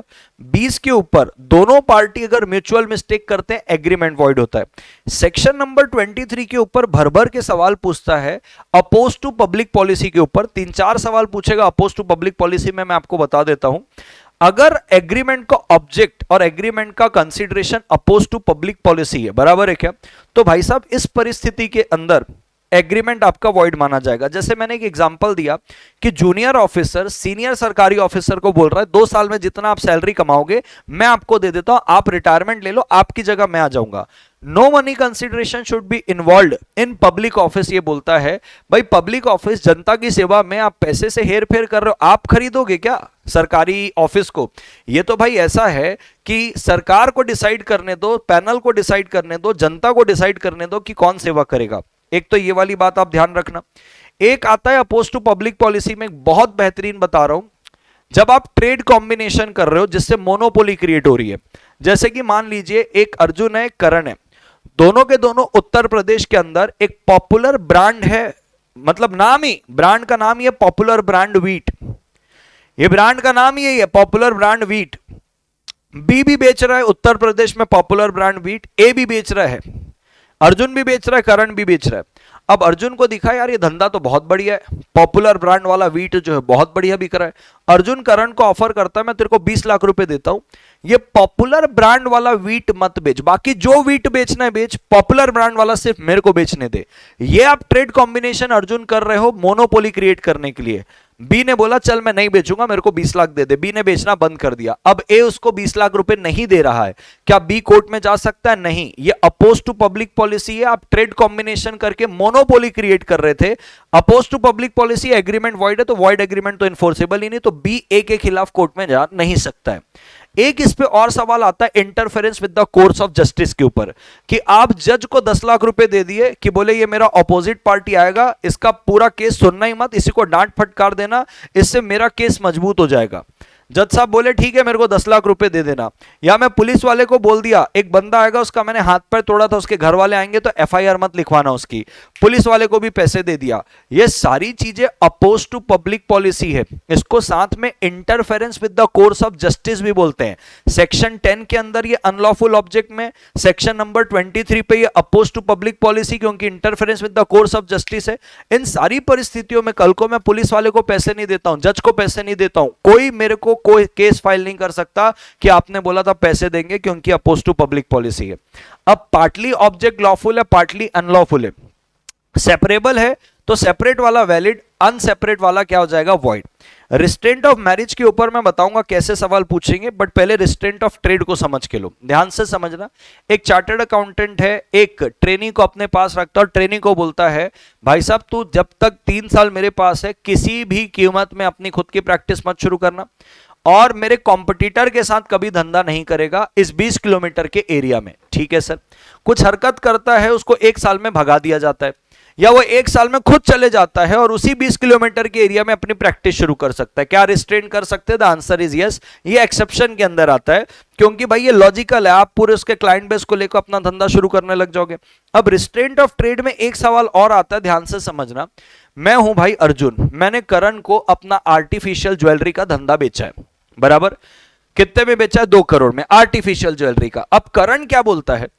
करण बोलता है देख अर्जुन भाई, आप जिस एरिया में आर्टिफिशियल ज्वेलरी का धंधा करते थे आपने मेरे को दे दिया गुडविल के साथ, अब आप इस एरिया में 20 किलोमीटर के एरिया में आर्टिफिशियल ज्वेलरी का धंधा नहीं करोगे। मैंने कहा ठीक है। मैंने अच्छा उसने 2 साल की शर्त लगाई, 2 साल तक आर्टिफिशियल ज्वेलरी का धंधा नहीं करोगे। मैंने अगले ही दिन रियल ज्वेलरी का बिजनेस शुरू कर लिया। मैं आर्टिफिशियल ज्वेलरी का धंधा कर रहा था भाई, अब तक रियल कर लिया हूं, तो ये कोई सिमिलर बिजनेस तो नहीं हुआ? ऐसा आपकी मॉड्यूल पे क्वेश्चन आया हुआ है, तो मैं ये कर सकता हूं। ये रिस्ट्रेंट ऑफ ट्रेड नहीं है, रिस्ट्रेंट ऑफ ट्रेड के एक्सेप्शन में भी नहीं आएगा। एक्सेप्शन में क्या आता है भाई? Buyer of goodwill seller of goodwill के ऊपर रिस्ट्रेंट लगा रहा है, चलेगा। पार्टनर्स आपस में अपने पार्टनर को रिस्ट्रेंट लगा रहे कि जब तक तुम पार्टनरशिप बिजनेस में हो कॉम्पिटिंग बिजनेस नहीं करोगे, चलेगा। पार्टनर आउटगोइंग बिजनेस को रिस्ट्रेंट लगा रहे कि तुम जाके कॉम्पिटिंग बिजनेस नहीं करोगे, चलेगा। बट ध्यान एक ही बात रखनी है कि रीजनेबल लोकल लिमिट की रिस्ट्रिक्शन होनी चाहिए, रीजनेबल टाइम के लिए होनी चाहिए, अनरीजनेबल नहीं होनी चाहिए। तो 3 चीज ध्यान रखना, सिमिलर बिजनेस नहीं करना है, रीजनेबल लोकल लिमिट में नहीं करना है, और रीजनेबल टाइम के लिए नहीं करना है। ये 3 चीज होनी चाहिए बस। अब देखो मैं रियल डायमंड का बिजनेस बेचा, आर्टिफिशियल डायमंड का बिजनेस बेचा, मैं रियल डायमंड शुरू कर रहा हूं, बराबर है क्या? बहुत फर्क है, जमीन आसमान का फर्क, रेट में फर्क है। मैं सिमिलर बिजनेस थोड़ी कर रहा हूं, मैं कर सकता हूं, लेकिन यही आर्टिफिशियल डायमंड का धंधा मैं 20 किलोमीटर के एरिया में 2 साल के लिए नहीं करूंगा, क्योंकि वो सेम टू सेम बिजनेस हो रहा है। तो ये रिस्ट्रेंट ऑफ ट्रेड को याद रखना। रिस्ट्रेंट ऑफ लीगल प्रोसीडिंग में मैं आपको 2-3 केस बता देता हूं फटाफट, जिसके ऊपर सवाल बन सकता है। आपने पार्टनरशिप डीड में लिख दिया हमारे बीच में जो भी डिस्प्यूट होगा कोई भी पार्टनर कोर्ट नहीं जाएगा, इसको बोलते हैं absolute restraint in legal proceeding, ये वॉइड माना जाएगा। आपने लिख दिया एग्रीमेंट के अंदर, एक इंश्योरेंस एग्रीमेंट था कि जो इंश्योर्ड पर्सन है अगर वो मर गया उसके घर वाले 1.5 साल तक क्लेम कर सकते हैं इंश्योरेंस का, 1.5 साल के बाद नहीं कर पाएंगे। अरे हमारे बाप लिमिटेशन एक्ट 3 साल का वक्त देता है सूट फाइल करने के लिए। तुम कौन होते हो अपने एग्रीमेंट में 1.5 साल लिखने वाले? जब लिमिटेशन एक्ट 3 साल, लॉ 3 साल बोल रहा है, तुम एग्रीमेंट में 1.5 साल लिख दोगे। तो जब आप एब्रिज करते हो the time to start legal proceeding, यानी कि 3 साल का लीगल प्रोसीडिंग स्टार्ट करने का वक्त है, उसको एब्रिज करके छोटा करके 1.5 साल किया, यह भी वॉइड माना जाएगा। लेकिन सर मान लो हमने ऐसा किया कि एक पार्टी महाराष्ट्र का, एक पार्टी गुजरात का है, बोले दोनों में से कुछ भी डिस्प्यूट होगा तो सिर्फ महाराष्ट्र के कोर्ट पे ही केस चलेगा। ये एब्सोल्यूट रिस्ट्रिक्शन नहीं है, ये पार्शियल रिस्ट्रिक्शन है, यहां पे वैलिड रहेगा कॉन्ट्रैक्ट। मान लो आपने ऐसे लिख दिया कि भाई हम कोर्ट नहीं जाएंगे, हम आर्बिट्रेशन के पास जाएंगे, ये भी एब्सोल्यूट रिस्ट्रिक्शन नहीं है, पार्शियल रिस्ट्रिक्शन है। तो एब्सोल्युटली अगर आप रिस्ट्रिक्ट कर दोगे तो सेक्शन 28 लगता है। आप बोलोगे आर्बिट्रेशन के पास जाएंगे, आप बोलोगे कि हम कोर्ट में केस तो लड़ेंगे लेकिन सिर्फ महाराष्ट्र के कोर्ट पे लड़ेंगे, ये पार्शियल है, ये वैलिड रहेगा। ठीक है सर, जीवन में आगे बढ़ता हूं फटाफट, और जो बीच में चीजें दिखेगी मैं आपको बता दूंगा। वैसे तो मैंने आपको सारी चीजें बता दी है। देखो ये पॉपुलर व्हीट ब्रांड वाले के बारे से आपको मैंने बताया। ठीक है, जीवन में और आगे बढ़ते हैं। ये वो वाला केस मैंने बताया जो सरकारी ऑफिसर वाला है, इसको trafficking relating to public office बोलते हैं। सेक्शन 23 में ये अपोज टू पब्लिक पॉलिसी माना जाता है। ठीक है, जीवन पे और आगे बढ़ते हैं फटाफट। रिस्ट्रेंट ऑफ मैरिज में मैंने आपको बोल रहा था कि मैं आपको सवाल बताऊंगा कैसे पूछता है। हस्बैंड और वाइफ इंटर कर रहे हैं एग्रीमेंट में that upon husband marrying a second wife, अगर हस्बैंड सेकेंड वाइफ को करेगा, शादी करेगा, वेरी सॉरी, तो वाइफ जो है उसको राइट मिलेगा डाइवोर्स करने का। तो भाई साहब यहां पे रिस्ट्रेंट ऑफ मैरिज कहां हुआ? बोल रहा है हस्बैंड अगर दूसरा शादी करेगा तो वाइफ को डाइवोर्स करने का अधिकार मिलेगा। तो भाई साहब ये था, it was held that the agreement was not void. यहां पे मैरिज करने के लिए थोड़ी रिस्ट्रेंट किया गया। दूसरा, दो विडोज हैं, एक उनका हस्बैंड है, वो दोनों एग्री कर रहे हैं कि दोनों में से कोई भी अगर कोई शादी करता है, बराबर है क्या, तो हस्बैंड की जो भी संपत्ति है, मरे हुए हस्बैंड की जो भी संपत्ति है वो उससे हाथ धो बैठेगी। तो भाई रिस्ट्रेंट ऑफ मैरिज थोड़ी है, बस इतना बोल रहा है अगर आप किसी और से शादी करोगे तो आप मरे हुए पति की संपत्ति से हाथ धो बैठोगे, तो रिस्ट्रेंट ऑफ मैरिज की तरह। तो इस प्रकार की चीजें रिस्ट्रेंट ऑफ मैरिज में पूछ सकता है। रिस्ट्रेंट ऑफ ट्रेड में गुडविल वाला पूछ सकता है जो मैंने आपको बताया। 27 में ये पॉपुलर ब्रांड वाली मैंने आपको बात बता के रखी हुई है। लीगल प्रोसीडिंग वाली बात मैंने आपको बता के लिए, देखो यहां पे लिखा हुआ है कि कोई सूट फाइल नहीं होगा 1.5 साल या 2 साल के बाद। अरे 3 साल जब बोल रहा है तो तुम कैसे 1.5 साल लिख दोगे? एंड दैट्स ऑल दोस्तों। यहां पे आपका यूनिट नंबर 3 होता है, बट जाते जाते मैं आपको कुछ चीजें और बताना चाहता हूं। कवर हो गई है शायद, हाँ ये कवर हो गई है। एंड दैट्स ऑल दोस्तों। ध्यान रखिएगा मैंने आपको कौन कौन से सेक्शन इस पे इंपॉर्टेंट बोले। सेक्शन नंबर 11 इंपॉर्टेंट बोला है, section number 23, section number 24, section number 26, 27, 28, इसमें भी ये वाला उतना इंपॉर्टेंट नहीं है, लीस्ट इंपॉर्टेंट है, थोड़ा सा लोअर इंपॉर्टेंस है इसकी। ठीक है, बाकी की इंपॉर्टेंस है 11 की, 23 की, 24 की, 27 की, 28 की। अपोज टू पब्लिक पॉलिसी वाला हो गया तो 27 तो बहुत ही इंपॉर्टेंट है। 27 और 28 तो बहुत अच्छे से देख के जाना, और 23 को इसलिए अच्छे से देख के जाना क्योंकि उस पर अपोज टू पब्लिक पॉलिसी। मिलते हैं दोस्तों अगले यूनिट में आपका परफॉर्मेंस ऑफ कॉन्ट्रैक्ट के हैकाथॉन में। Bye bye. हाँ जी दोस्तों, let start a powerful hackathon of unit number 4। दोस्तों डायरेक्ट इसके साथ खोल के रखा हुआ क्योंकि बहुत सारे सेक्शन इसके अंदर आएंगे। सबसे पहले शुरुआत करते हैं 37 से। 37 बोलता है भाई obligation of parties to perform the contract. आपको परफॉर्म करना पड़ेगा जब तक आपका ऑब्लिगेशन क्या नहीं हो जाता, एक्सक्यूज नहीं हो जाता। अब एक क्वेश्चन है जो कि पूछा गया है MTP 1 जून 2024 पे 4 मार्क्स का। कहता है देखो, नितेश गुप्ता कंस्ट्रक्ट कर रहा है घर, इस पर्पस के लिए उसने कॉन्ट्रैक्ट किया है बाबा ब्रिक से कि भाई 10,000 ब्रिक, 10,000 ईंटें 12 अगस्त 2023 तक दे दीजिएगा। बाबा ब्रिक हाउस जो है वो 2 लॉरी भर के, बराबर है कि उसके पास 2 लॉरी है 5,000 ब्रिक की कैपेसिटी की, और 12 अगस्त 2023 को उसकी 1 लॉरी वर्किंग कंडीशन में नहीं थी, तो उसने 5,000 ब्रिक सप्लाई कर दिया कि भाई 5,000 बाद में सप्लाई कर देंगे।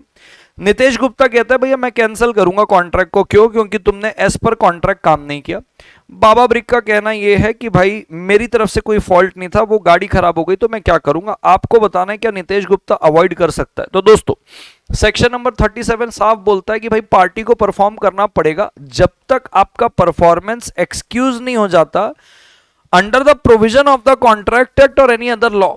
तो भाई साहब कॉन्ट्रैक्ट टैग के प्रोविजन में कहां एक्सक्यूज हुआ, किसी अदर लॉ में कहां एक्सक्यूज हुआ? तुम्हारी गाड़ी खराब हो गई, ये कोई सुपर वेनिंग इंपॉसिबिलिटी थोड़ी है।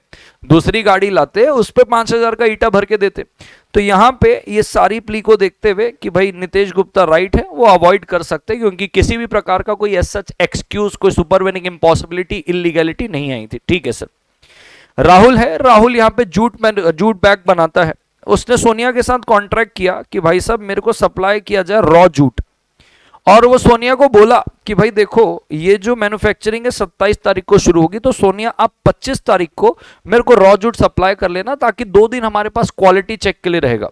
सोनिया सीधा 27 तारीख को ही सप्लाई करती रॉ जूट, ये बोल के कि मेरे लिए पॉसिबल नहीं था कि मैं 25 को सप्लाई करूं, और कहती तुम टेंशन मत लेना, क्वालिटी बहुत अच्छी है। अगेन भाई साहब आपको एज पर कॉन्ट्रैक्ट जैसा वादा किया वैसा निभाना पड़ेगा, जो वादा किया निभाना पड़ेगा। आपको 25 को बोला था, 25 को करना था। अब आपके बोलने से थोड़ी मान लेंगे कि क्वालिटी अच्छी है, तो यहां पे ये वैलिड परफॉर्मेंस नहीं माना जाएगा। राहुल इसको अवॉइड कर सकता है। दोनों के दोनों क्वेश्चन बेटा सेक्शन नंबर 37 के ऊपर थे कि जब तक कोई लीगल एक्सक्यूज नहीं है, लीगल एक्सक्यूज जब तक कुछ नहीं है, कानूनी एक्सक्यूज जब तक कुछ नहीं है, आप इफ एंड बट करके परफॉर्म नहीं कर सकते, आपको पूरा परफॉर्म करना पड़ेगा। अब दोस्तों मैं आपको सीधा एक सवाल पे लेके जाना चाहता हूं, बड़ा प्यारा सवाल है, मेरे दिल के बहुत करीब है। आइए बात को ध्यान से सुनिएगा। एक तो ये वाला भी सवाल देखो, ये सवाल दिसंबर 23 में 3 मार्क्स का पूछा था। ये 2-3 प्रकार से इसका आंसर किया जा सकता है। पहला तो कहता है देखो 1 मार्च 2023 को टी रेडीमेड ड्रेस गारमेंट करके एक है, बराबर है क्या? T readymade dress garment Shimla enters into a contract with J readymade garments Jaipur for the supply of different size of shirts S. अब देखो यहां पे लिखा हुआ है कि भाई देखो शर्ट्स एक स्मॉल साइज की, फिर एम साइज की, एक स्मॉल, एक मीडियम, एक लार्ज, 300 पीस देना है हर कैटेगरी के। और ये आप समझ लीजिए 900 रुपए का, ये ₹900 है, ये 1000 रुपए का, ये 1100 रुपए का। अब 1 मई को भाई सप्लाई कब करना था? 31 मई को। 1 मई को 2023 को T readymade dress garment inform करता है जे को कि भाई हम सप्लाई नहीं कर पाएंगे क्योंकि प्राइजेस बढ़ चुके हैं। 900 का 1000 हो चुका है, 1000 का 1100 हो चुका है, 1100 का 1200 हो चुका है, प्राइस बढ़ चुके हैं, इसलिए नहीं सप्लाई करेंगे। अब देखो भाई साहब ये 2 प्रकार से आंसर हो सकता है। एक तो 31 मई को सप्लाई करना था, आपने 1 मई को ही क्या कर लिया? एंटीसिपेटरी ब्रीच कर लिया। अब एंटीसिपेटरी ब्रीच जब होता है तो 2 प्रकार के अपने को अधिकार मिलते हैं एज पर सेक्शन नंबर 39 की अगर मैं बात करूं तो देखो 37 बात करता है भाई साहब परफॉर्म करना है, 38 बात करता है कि अगर आप परफॉर्मेंस एक्सेप्ट नहीं करते हो तो क्या होता है, 39 बात करता है आप रिफ्यूज कर रहे परफॉर्म नहीं करूंगा, यानी कि एंटीसिपेटरी ब्रीच। इस पे 2 प्रकार के अधिकार मिलते हैं।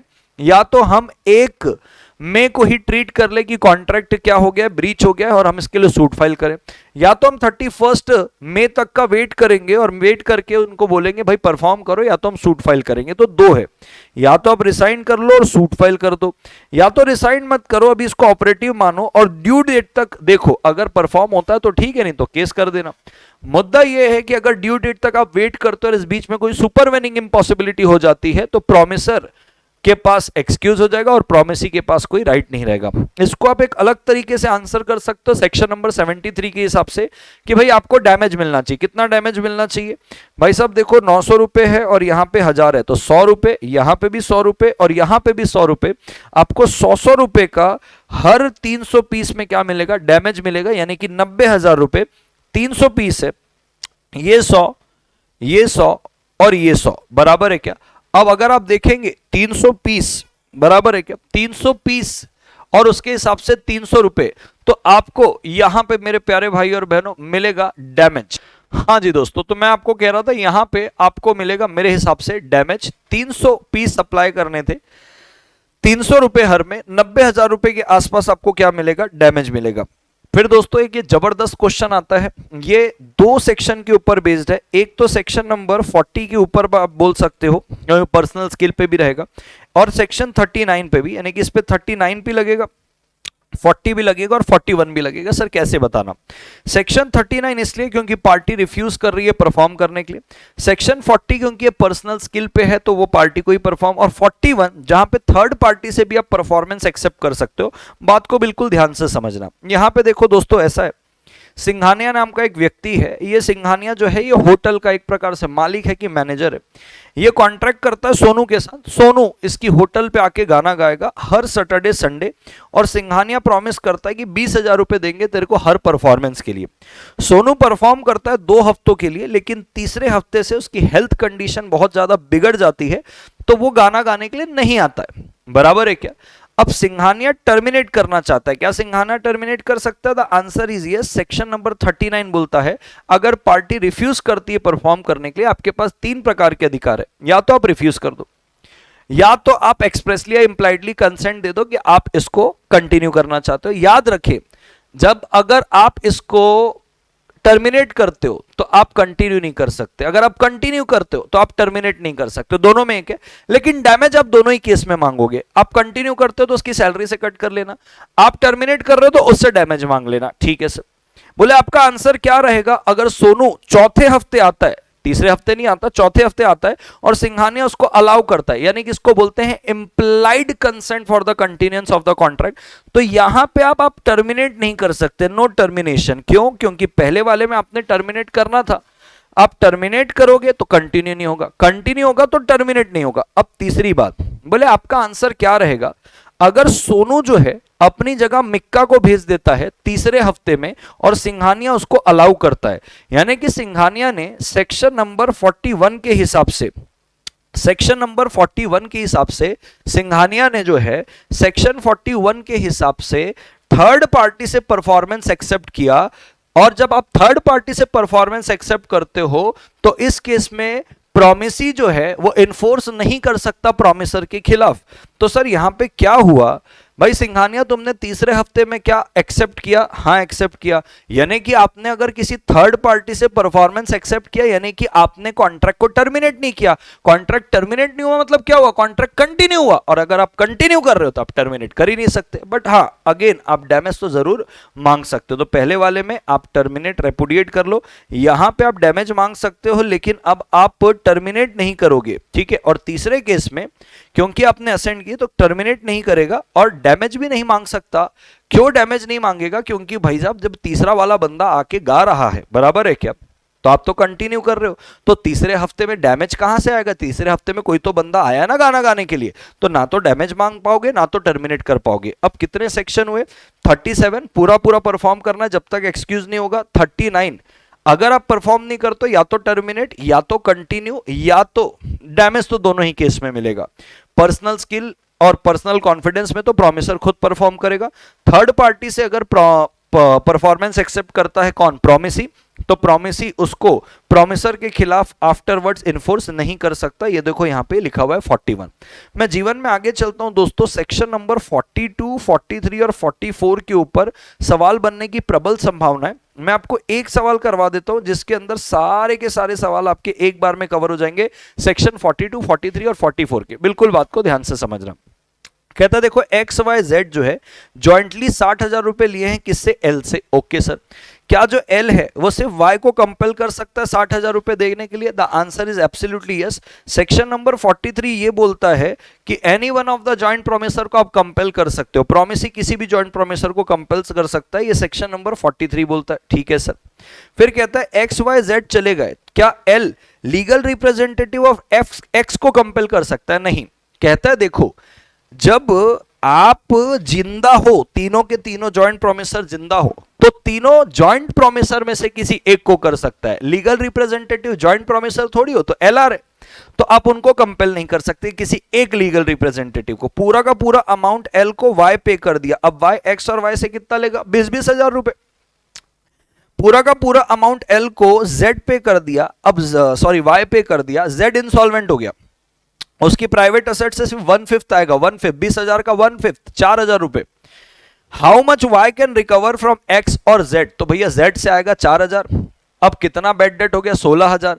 तो वो वाई से लेगा उसके 20,000 और साथ साथ में 8,000 और एक्स्ट्रा लेगा। क्यों? क्योंकि भाई साहब जेड से तो आया कितना 4,000, वो तो इंसॉल्वेंट हो गया, 16,000 बचा, तो 16,000 को आधे आधे में बांट लेंगे। तो भाई साहब एक्स 20,000 अपना देगा और 8,000 रुपए जेड का देगा, और साथ साथ में ये जो व्यक्ति है वाई, इसका भी 28,000 रुपए लग जाएगा। तो देखोगे तो फोर्थ वाले क्वेश्चन में आप देखोगे तो यहां पे टोटल 28,000 रुपए का कॉन्ट्रीब्यूशन आएगा। फिफ्थ में चलते हैं, होल अमाउंट एल को किसने दिया? वाई ने। जेड क्या हो गया भाई साहब? इंसॉल्वेंट, उसके प्राइवेट असेट से कितना आएगा? 4,000, और एक्स मर जाता है, उसका बेटा जो है डब्ल्यू, उसके पास 17,000 है, तो भाई सीधी सी बात है 4,000 आ जाएगा किससे? आपके पास आ जाएगा जेड से, और 17,000 रुपए आ जाएगा डब्ल्यू से। अगर एल रिलीज कर देता है किसको? एक्स को, लाइबिलिटी से, तो क्या वाई और जेड भी रिलीज हो जाएंगे? The answer is no. Section 44 बोलता है one of the joint promisor को रिलीज कर दिया तो बाकी के जॉइंट प्रोमिसर रिलीज होने वाले नहीं है। ठीक है सर, दैट्स ऑल।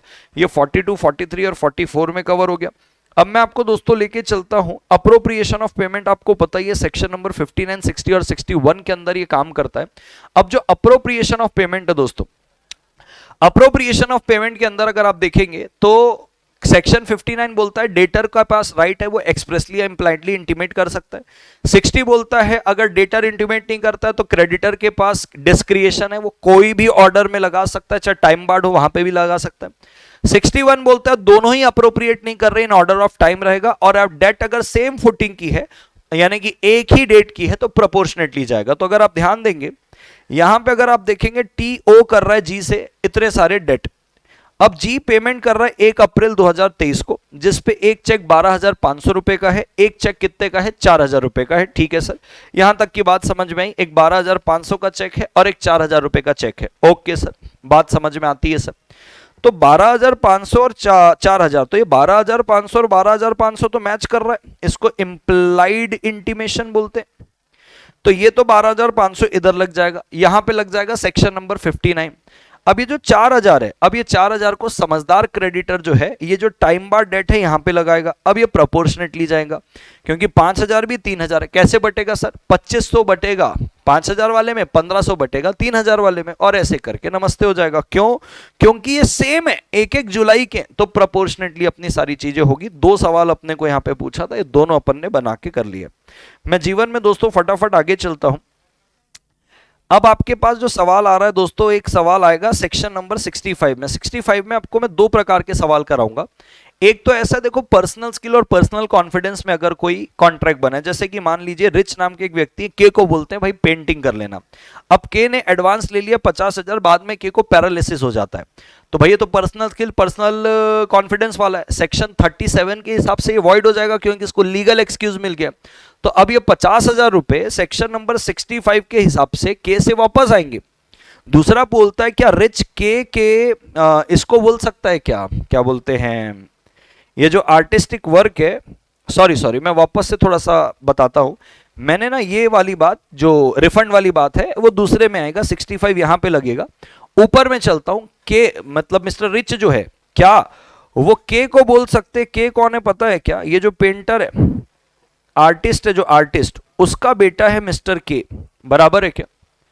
तो कुछ इस प्रकार की चीजें चल रही, मैं एक एक करके आपको बताता हूं। सबसे पहले मिस्टर रिच है, इसको अपने खुद की पेंटिंग बनानी है, बराबर है क्या? वो जाता है किसके पास? सी के पास। सी एक आर्टिस्ट है, सी उसको बोलता है 50,000 रुपए दो, 10 सीटिंग में आना पड़ेगा, 3 महीने लगेंगे। ठीक है सर। 6th सीटिंग में मिस्टर सी पैरालाइज हो जाते हैं, जो आर्टिस्ट है, और उनका एक लड़का है के जो अपनी भी पढ़ाई कर रहा है। तो सवाल आता है कि क्या मिस्टर रिच के को बोल सकते हैं कि भाई तू मेरे को पेंटिंग बना के दे? नहीं, वो पढ़ाई कर रहा है, पर्सनल स्किल पे है, वॉइड हो चुका है। और वॉइड होने के बाद क्योंकि 50,000 रुपए एडवांस एक एडवांटेज में मिला है, तो सेक्शन 65 बोलता है कि आपको वो जो एडवांस एडवांटेज में मिला है वो आपको वापस करना पड़ेगा। ठीक है सर। अब बात को ध्यान से समझना, इस पे एक केस और आता है ये वाला कि भाई देखो एक्स और वाई के बीच पे कॉन्ट्रैक्ट होता है कि 1 अगस्त को एक्स को 50 टन वाई को शुगर देनी है। ठीक है, और ये स्ट्रिक्टली 10 दिन के अंदर होना चाहिए। 1 तारीख को कॉन्ट्रैक्ट हुआ है, दूसरे तारीख को फ्लड आ जाता है, और फ्लड में जो रोड वे होता है वो पूरा का पूरा ब्लॉक हो जाता है, तो भाई एक्स वाई को सप्लाई नहीं कर पाया। ध्यान देने वाली बात यह है कि वाई ने यहां पे 50,000 रुपए एडवांस देके रखा हुआ था। अब एक्स क्या करता है, जैसे ये फ्लड वर्ड का मामला शांत होता है, 20 अगस्त 2018 को एक्स वापस से ऑफर करता है वाई को कि भैया क्या आज आप शुगर लेना चाहते हो? तो वाई बोलता है कि भैया मेरे को अब जरूरत नहीं है, और कहता है वाई कि आप मेरे 50,000 वापस करो। एक्स कहता है कि साले तूने लिया नहीं तो 10,000 रुपए का डैमेज लगेगा, मैं 40,000 वापस करूंगा। बताइए कौन सही है? सीधी सी बात है, वाई सही है। वाई कोई जानबूझ के तो मना नहीं किया, उसको तो 11 तारीख तक लेना था भाई पूरी की पूरी चीजें, क्योंकि 1 तारीख को कॉन्ट्रैक्ट बना था। अब वाई इसलिए सही है क्योंकि उसकी कोई गलती नहीं थी, वो अगर आप सप्लाई करते उसको 10 दिन के अंदर तो वो ले लेता। अब वाई ने जो 50,000 दिया हुआ है वो एक एडवांटेज है वॉइड कॉन्ट्रैक्ट के अंदर, जो सेक्शन नंबर 65 के हिसाब से वापस आना चाहिए। बिल्कुल करेक्ट है। अब इसमें एक झूठ सच वाला एक कॉन्ट्रैक्ट आता है, बात को ध्यान से समझना भाई। देखो, एक झूठ नाम का व्यक्ति है, वो एग्रीमेंट करता है सच के साथ। सच को बोलता है भाई साहब मैं आपकी गाड़ी लूंगा 5 लाख में, और टोकन अमाउंट दे देता है 20,000 रुपए का। उसके बाद आता ही नहीं है। अब टोकन अमाउंट जो 20,000 का दिया, ये सिक्योरिटी अमाउंट है कि कल को तू नहीं आएगा तो भैया हमने तो किसी और को गाड़ी बेची नहीं, किसी और को बेचते तो शायद ज्यादा पैसा मिलता। ये नुकसान की भरपाई करने के लिए हमने 20,000 रुपए का सिक्योरिटी डिपॉजिट लिया था झूठ से। 3 महीने में लूंगा बोला था, साल भर हो गया अभी तक आया ही नहीं है। अब झूठ बोल रहा है मेरे को गाड़ी नहीं चाहिए, मेरा 20,000 रुपए वापस करो। क्या सच को वापस करना पड़ेगा? कुछ वापस नहीं करना है सर। वापस तब करना पड़ता है जब कॉन्ट्रैक्ट वॉइड हो जाता है। सर क्या यहां पे कोई कॉन्ट्रैक्ट वॉइड हुआ? नहीं सर, ये तो ब्रीच हुआ था, ये तो ब्रीच हुआ था। लेकिन मान लो इसी सिचुएशन में 3 महीने में गाड़ी लूंगा आके बोला था झूठ ने, और 3 महीने के अंदर गाड़ी जो है वो डिस्ट्रॉय हो जाती है, डिस्ट्रॉय बाय फायर हो जाती है 3 महीने के अंदर ही। तो भाई अब अगर झूठ बोलेगा कि मेरे को 20,000 वापस करो तो करना पड़ेगा। हाँ, क्यों? क्योंकि आपके पास गाड़ी देने के लिए है क्या? तो जो चीज आपके पास जब गाड़ी थी, तो जो चीज 20,000 रुपए को आप सिक्योरिटी डिपॉजिट मान रहे थे, गाड़ी विद इन 3 मंथ डिस्ट्रॉय होने के बाद उसको एडवांटेज मानेंगे क्योंकि उसके लिए आप कुछ दे नहीं रहे हो। तो अब वो 20,000 वापस ले सकता है क्योंकि कॉन्ट्रैक्ट वॉइड हो गया। तो कॉन्ट्रैक्ट वॉइड होना जरूरी है, तो जाके सेक्शन 65 लगता है, तो जाके आप रिकवर कर सकते हो। ठीक है सर, यहां तक की चीजें समझ में आई दोस्तों। मैं फटाफट आगे बढ़ता हूं। ये डिस्चार्ज ऑफ कॉन्ट्रैक्ट है, discharge of contract and that's all. Section 55 भी बस आप अपने हिसाब से देख के जाना, टाइम वाली चीज है। तो दोस्तों 42, 43, 44, 37, 39, 40, 41, आई रिपीट 37, 39, 40, 41, 42, 43, 44, सेक्शन नंबर 55, 56, 65, ये सारे के सारे सेक्शन आपके यूनिट 4 के क्या रहेंगे दोस्तों? इंपॉर्टेंट रहेंगे। And that's all. Unit number 5 और 6 में मिलेंगे, दोनों यूनिट को कर लेंगे, छोटे छोटे यूनिट है। मिलते हैं अगले यूनिट में दोस्तों, सुपर पावर हैकाथॉन में, अगले यूनिट में। Bye bye. हाँ जी दोस्तों, वेलकम बैक। यूनिट नंबर 5 के महा हैकाथॉन के अंदर दोस्तों बताना चाहता हूं, इसमें मात्र एक ही जगह आपको इंस्टीट्यूट अटका सकता है प्रैक्टिकल क्वेश्चन में, वो है सेक्शन नंबर 73। मैं फटाफट उसकी अटकलें आपको बता देता हूं। बाकी 74 और 75 तो बहुत इजी है, क्योंकि 74 बात करता है कॉम्पनसेशन, जब आप पेनाल्टी स्टिपुलेट करते हो और ये राइटफुली रिसाइंडिंग को का राइट देता है। तो 74 और 75 इजी। 73 पे चलते हैं भाई साहब। देखो सीधी सी बात करता है, कहता है कब ऑर्डिनरी डैमेज लगेगा और कब स्पेशल डैमेज लगेगा। आप सबको ये क्वेश्चन बहुत अच्छे से याद होगा, ध्यान रखिएगा। ऑर्डिनरी डैमेज का सिंपल मतलब होता है market price minus contract price, यानी कि नेचुरल लॉस इसको बोलते हैं, विच arise from the usual course of thing. दूसरी अगर बात करूं स्पेशल डैमेज, स्पेशल डैमेज यानी कि ऐसा डैमेज जो पार्टी को पता है कि अगर हम ब्रीच करेंगे तो इतना डैमेज होगा। याद रखिएगा, मैंने पहले भी अपने सुपर 80 में बोला कि स्पेशल डैमेज का मतलब ये नहीं होता है कि आपको ज्यादा डैमेज मिलेगा। स्पेशल डैमेज का मतलब उतना डैमेज जो पार्टी को पता है कि हम परफॉर्म नहीं करेंगे तो लॉस होगा। तो स्पेशल डैमेज में डैमेज कम भी मिल सकता है और ऑर्डिनरी में ज्यादा भी मिल सकता है। ये बड़ा प्यारा क्वेश्चन है। और एक इस पे इसके बाद एक रिमोट लॉस के बारे से बात करेंगे, ध्यान से समझना। जैसे कि इसमें लिखा है कि भाई एक्स वाई को बोलता है 1000 वाटर बॉटल 5 रुपए में सप्लाई करना है, कॉन्ट्रैक्ट में एंटर कर रहा है, ठीक है। अब x जो है अब जाता है z के पास और z को बोलता है मेरे को 4.5 में वाटर बॉटल दो, यानी कि x जो है z से 4.5 में वाटर बॉटल खरीदेगा और y को 5 रुपए में बेचेगा, ठीक है सर। z को ये बता दिया जाता है कि भाई साहब मैं तेरे से लेके y के साथ कॉन्ट्रैक्ट करूंगा। z ड्यू डेट पे परफॉर्म नहीं करता है और ड्यू डेट में 5 रुपए 25 पैसे का वाटर बॉटल रहता है। बताइए कितना x कितना डैमेज मांग सकता है z से? तो भैया एक जगह क्योंकि बताया हुआ था तो 5.25 बराबर है क्या? ये मार्केट है, इससे कोई लेना देना नहीं है। क्यों? क्योंकि भाई Z को बताया था तेरे से 4.5 पे लेके 5 में बेचूंगा, तो 50 पैसे पर वाटर बॉटल यानी कि 500 रुपए। लेकिन अगर नहीं बताया होता तो ऑर्डिनरी डैमेज मिलता। और ऑर्डिनरी डैमेज का मतलब क्या होता है भाई साहब? आपका जो ऑर्डिनरी प्राइस है यानी कि आपका जो कॉन्ट्रैक्ट प्राइस है, कॉन्ट्रैक्ट प्राइस था कितना? 4.5 रुपए माइनस मार्केट प्राइस 5 रुपए 25 पैसे, 75 पैसे यानी कि 750 रुपए। तो अगर आप देखेंगे तो दो प्रकार के हैं, एक 500 का है और एक 750 का है। मैंने सुपर 80 में भी इसको बहुत जबरदस्त तरीके से बताया है। बिल्कुल ध्यान रखना कि किसी भी कीमत में स्पेशल डैमेज को ज्यादा डैमेज नहीं मानना है। उसके बाद दोस्तों आगे बढ़ते हैं। मारुति करके एक मिस्टर मूर्ति हैं, वो ट्रैवल कर रहे हैं मनाली अपने वाइफ के साथ हिमालय ट्रेवल्स प्राइवेट लिमिटेड की बस पे। बस रास्ते पे रुक जाती है, बहुत ठंडी रात रहती है। ड्राइवर सबको बोलता है कि आसपास किसी होटल पे शेल्टर ले लो क्योंकि भाई बस बनने वाली नहीं है। इसकी वाइफ को, जो मूर्ति की वाइफ है, इसको बीमारी, मतलब ये बीमार पड़ जाती है। क्यों? क्योंकि नीचे उतारा गया, उसको ठंड में चलना पड़ा, कोल्ड नाइट में, और होटल पहुंचना पड़ा। मिस्टर मूर्ति जो है हिमालय ट्रेवल्स के ऊपर केस करता है कि भाई पर्सनल इनकन्वीनियंस हुआ, होटल चार्जेस लगे और मेडिकल ट्रीटमेंट। अब देखो भाई, सीधी सी बात है, ये तीन चीज आपको मिलेगी क्या? पर्सनल इनकन्वीनियंस तो मिलेगा क्योंकि आपने ब्रीच किया, होटल चार्जेस में मिलेगा, लेकिन क्या मेडिकल ट्रीटमेंट मिलेगा? भाई साहब, मेडिकल ट्रीटमेंट नहीं मिलेगा क्योंकि ये एक प्रकार का क्या है, इनडायरेक्ट लॉस है। कौन सा वाला लॉस है? इनडायरेक्ट लॉस है। हो सकता है भाई बस में भी आपकी तबीयत खराब हो सकती थी, ठंडा मौसम होगा तो इन दोनों के लिए मिलेगा, क्योंकि क्या बोलता है कि कोई भी कॉम्पनसेशन हमें इनडायरेक्ट लॉस और डैमेज के लिए नहीं दे सकते। डायरेक्ट वाला मिलेगा, पर्सनल इनकन्वीनियंस, आपको पैदल चलना पड़ा, होटल के चार्जेस पे करने पड़े, ये आपको रहेगा। अब 73 के बाद दोस्तों मैं आपको सीधा लेके चलना चाहता हूं यूनिट नंबर 6 पे। यूनिट नंबर 6 में देखो, आपको सबको पता है क्वासी कॉन्ट्रैक्ट और कंटिजेंट कॉन्ट्रैक्ट है। इस पे या तो आपको डायरेक्ट क्वेश्चन पूछ लेगा कंटिजेंट कॉन्ट्रैक्ट में पूरा पूरा, या तो एक प्रैक्टिकल क्वेश्चन पूछेगा कि भाई कंटिजेंसी होनी चाहिए कुल मिला के, इफ होना चाहिए, if clearly part of the contract नहीं होना चाहिए, कंटिजेंट कॉन्ट्रैक्ट कोलेट्रल इवेंट होना चाहिए तो होगा। मैं आपको कॉसी कॉन्ट्रैक्ट में सिर्फ एक ही चीज वापस से याद दिलाना चाहता हूं, उस पर अपन ज्यादा टाइम वेस्ट नहीं करेंगे।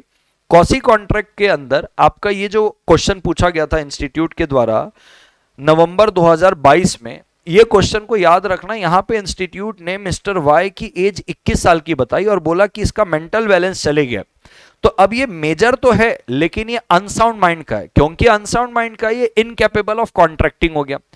तो अब यहां पे इनका जो पड़ोसी है एम नाम का, वो इस व्यक्ति को, वाई को और इसकी ग्रैंड मदर को नेसेसरीज देता है, ग्रैंड मदर को मेडिकल ट्रीटमेंट करवाता है, और ऐसे करके 15 लाख रुपए का खर्चा बैठता है। 15 लाख रुपए मांगता है किससे?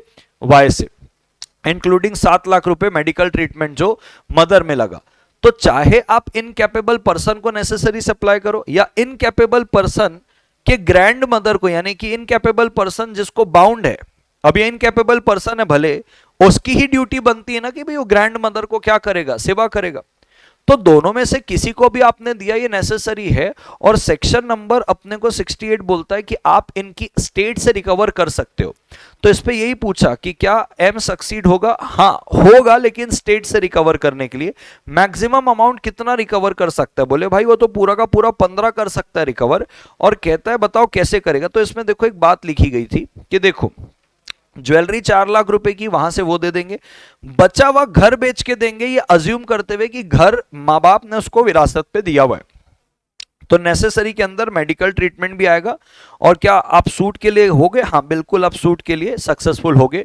तो ध्यान रखना, कई बार माइनर की जगह वो ऐसे अनसाउंड माइंड वाले व्यक्ति का भी नाम दे देता है, वो भी इनकेपेबल ऑफ क्या है? कॉन्ट्रैक्टिंग है। अब दोस्तों यहां पे इसके अलावा और कुछ भी नहीं है। मैं अगला सेशन अभी जो आपका लूंगा उस पर मैं आपको बता दूंगा इंडेक्स के साथ कि कॉन्ट्रैक्ट एक्ट के अंदर स्पेशल टाइप्स ऑफ कॉन्ट्रैक्ट में किस किस प्रकार के क्वेश्चन कैसे कैसे पूछेंगे। तुरंत मिलते हैं अगले सेशन में, बाय बाय। हाँ जी दोस्तों फटाफट मैं आपको स्पेशल टाइप्स ऑफ कॉन्ट्रैक्ट के बारे से तुरंत एक हैकाथॉन दे देता हूं। बात को बिल्कुल ध्यान से समझना दोस्तों।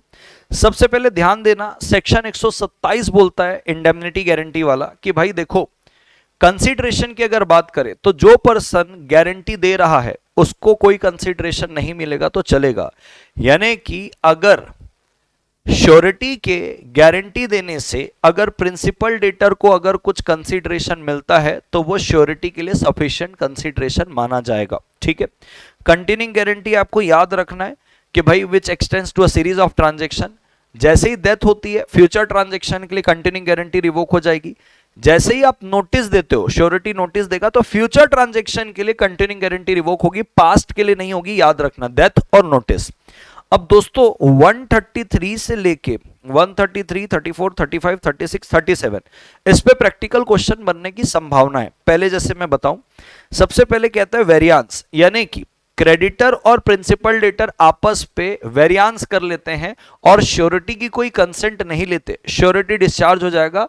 जब से वेरियांस हुआ है वहां से, याद रखिएगा, जब से वेरियांस हुआ है उसके पहले के जो एक्ट रहेंगे प्रिंसिपल डेटर के लिए, उसके लिए श्योरिटी डिस्चार्ज नहीं होगा।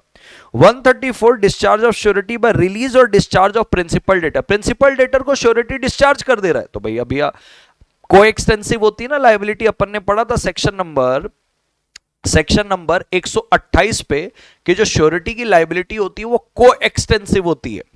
जितना प्रिंसिपल डेटर लायबल है उतना ही श्योरिटी लायबल होता है। तो अगर आपने प्रिंसिपल डेटर को रिलीज कर दिया तो श्योरिटी भी रिलीज। 135 क्या बोलता है, श्योरिटी डिस्चार्ज हो जाएगा अगर प्रिंसिपल डेटर के साथ क्रेडिटर समझौता कर रहा है, कंपाउंड कर रहा है, उसको टाइम दे रहा है और कह रहा है तेरे को सूट फाइल नहीं करूंगा। तो क्रेडिटर भाई साहब, आप समझौता कर रहे हो, आप टाइम दे रहे हो प्रिंसिपल डेटर को, आप उसको बोल रहे हो कि सूट फाइल नहीं करूंगा, तो भाई डिस्चार्ज, प्रिंसिपल डेटर अगर डिस्चार्ज हो रहा है मतलब उसको टाइम मिल रहा है, उसके साथ आप समझौता कर रहे हो, आप उसको प्रॉमिस कर रहे हो स्यू नहीं करूंगा, तो इस परिस्थिति में श्योरिटी डिस्चार्ज हो जाएगा। श्योरिटी कब डिस्चार्ज नहीं होगा, जब क्रेडिटर प्रिंसिपल डेटर के साथ कॉन्ट्रैक्ट करके या एग्रीमेंट करके टाइम नहीं दे रहा है, थर्ड पार्टी के साथ एग्रीमेंट या कॉन्ट्रैक्ट कर रहा है और प्रिंसिपल डेटर को टाइम दे रहा है, तब डिस्चार्ज होने वाला नहीं है। ठीक है, 141 के ऊपर बहुत प्रबल संभावना है कि सवाल पूछा जा सकता है। क्या सवाल पूछा जा सकता है, ध्यान से समझना। कहता है देखो, जब श्योरिटी गारंटी दे रहा है उस वक्त क्रेडिटर के पास जितनी सिक्योरिटी रखी हुई है प्रिंसिपल डेटर से ली हुई, उन सारी सिक्योरिटी पे श्योरिटी का भी अधिकार रहेगा।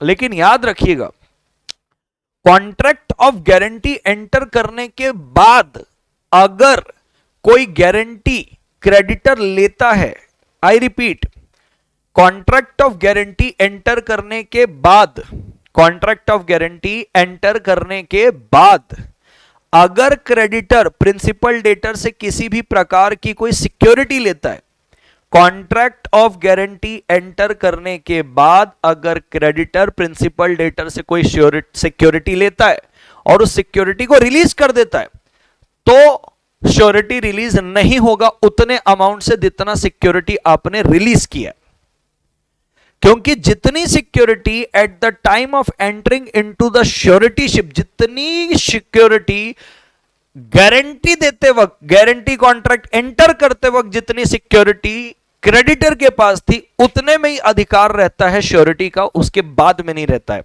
तो ये 141 को ध्यान से पढ़ के जाना। दोस्तों मैं बताना चाहता हूं कि जो एजेंसी है इस पे छोटे छोटे बहुत सारे टॉपिक है, इस पे इंपॉर्टेंट बताना असंभव के रूप पे है कि मतलब मैं कोई सा भी टॉपिक बोलूं और मान लो उस छोटे से टॉपिक में नहीं आया तो गड़बड़ हो सकती है। मैंने इसका वन शॉट लिया हुआ है एजेंसी का, मात्र 2 घंटे के अंदर रटवा के, पूरे सेक्शन रटवा के आपको एजेंसी का वन शॉट करवाया, आप उसको जरूर देखिएगा, वहां पे आपकी चीजें क्लियर हो जाएगी। रही बात दोस्तों बेलमेंट प्लेज में, अगेन इस पे भी छोटी इतनी सारी बातें हैं, इसका भी मेरा मैराथन रखा हुआ है जिसकी लिंक आपको इसी वीडियो के स्टार्ट में मिल गई होगी, तो इसको भी आपको वहीं से पढ़ना है। इस पे अगर मैं आपको कुछ इंपॉर्टेंट बता रहा हूं, थोड़ा सा डार्कर साइड हो जाएगा, मैं आपको इस पे गुमराह नहीं करना चाहता क्योंकि बहुत छोटी बातें वे हैं, कहीं से भी कोई भी क्वेश्चन पूछ सकता है, तो बेहतर यह कि आप इसको पूरा पढ़ेंगे। एंड दैट्स ऑल दोस्तों, मैं उम्मीद करता हूं आपको ये बहुत अच्छा हैकाथॉन लगा होगा। अगर आपको इससे थोड़ा सा भी वैल्यू एडिशन हुआ है दोस्तों, तो वीडियो को छोड़ने से पहले वीडियो को लाइक करें, चैनल में नहीं हो तो सब्सक्राइब करें, मैं और कंटेंट आपके लिए ऐसे लाते रहूंगा, और कमेंट में जरूर बताएं कि आपको ये हैकाथॉन यानी कि सारे अटकले क्विक में सॉल्व करने में कैसा लगा।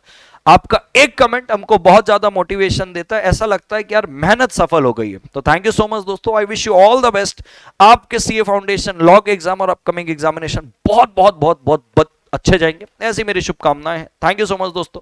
This side CA Sarjan Chhabra signing off, until we meet again, bye bye.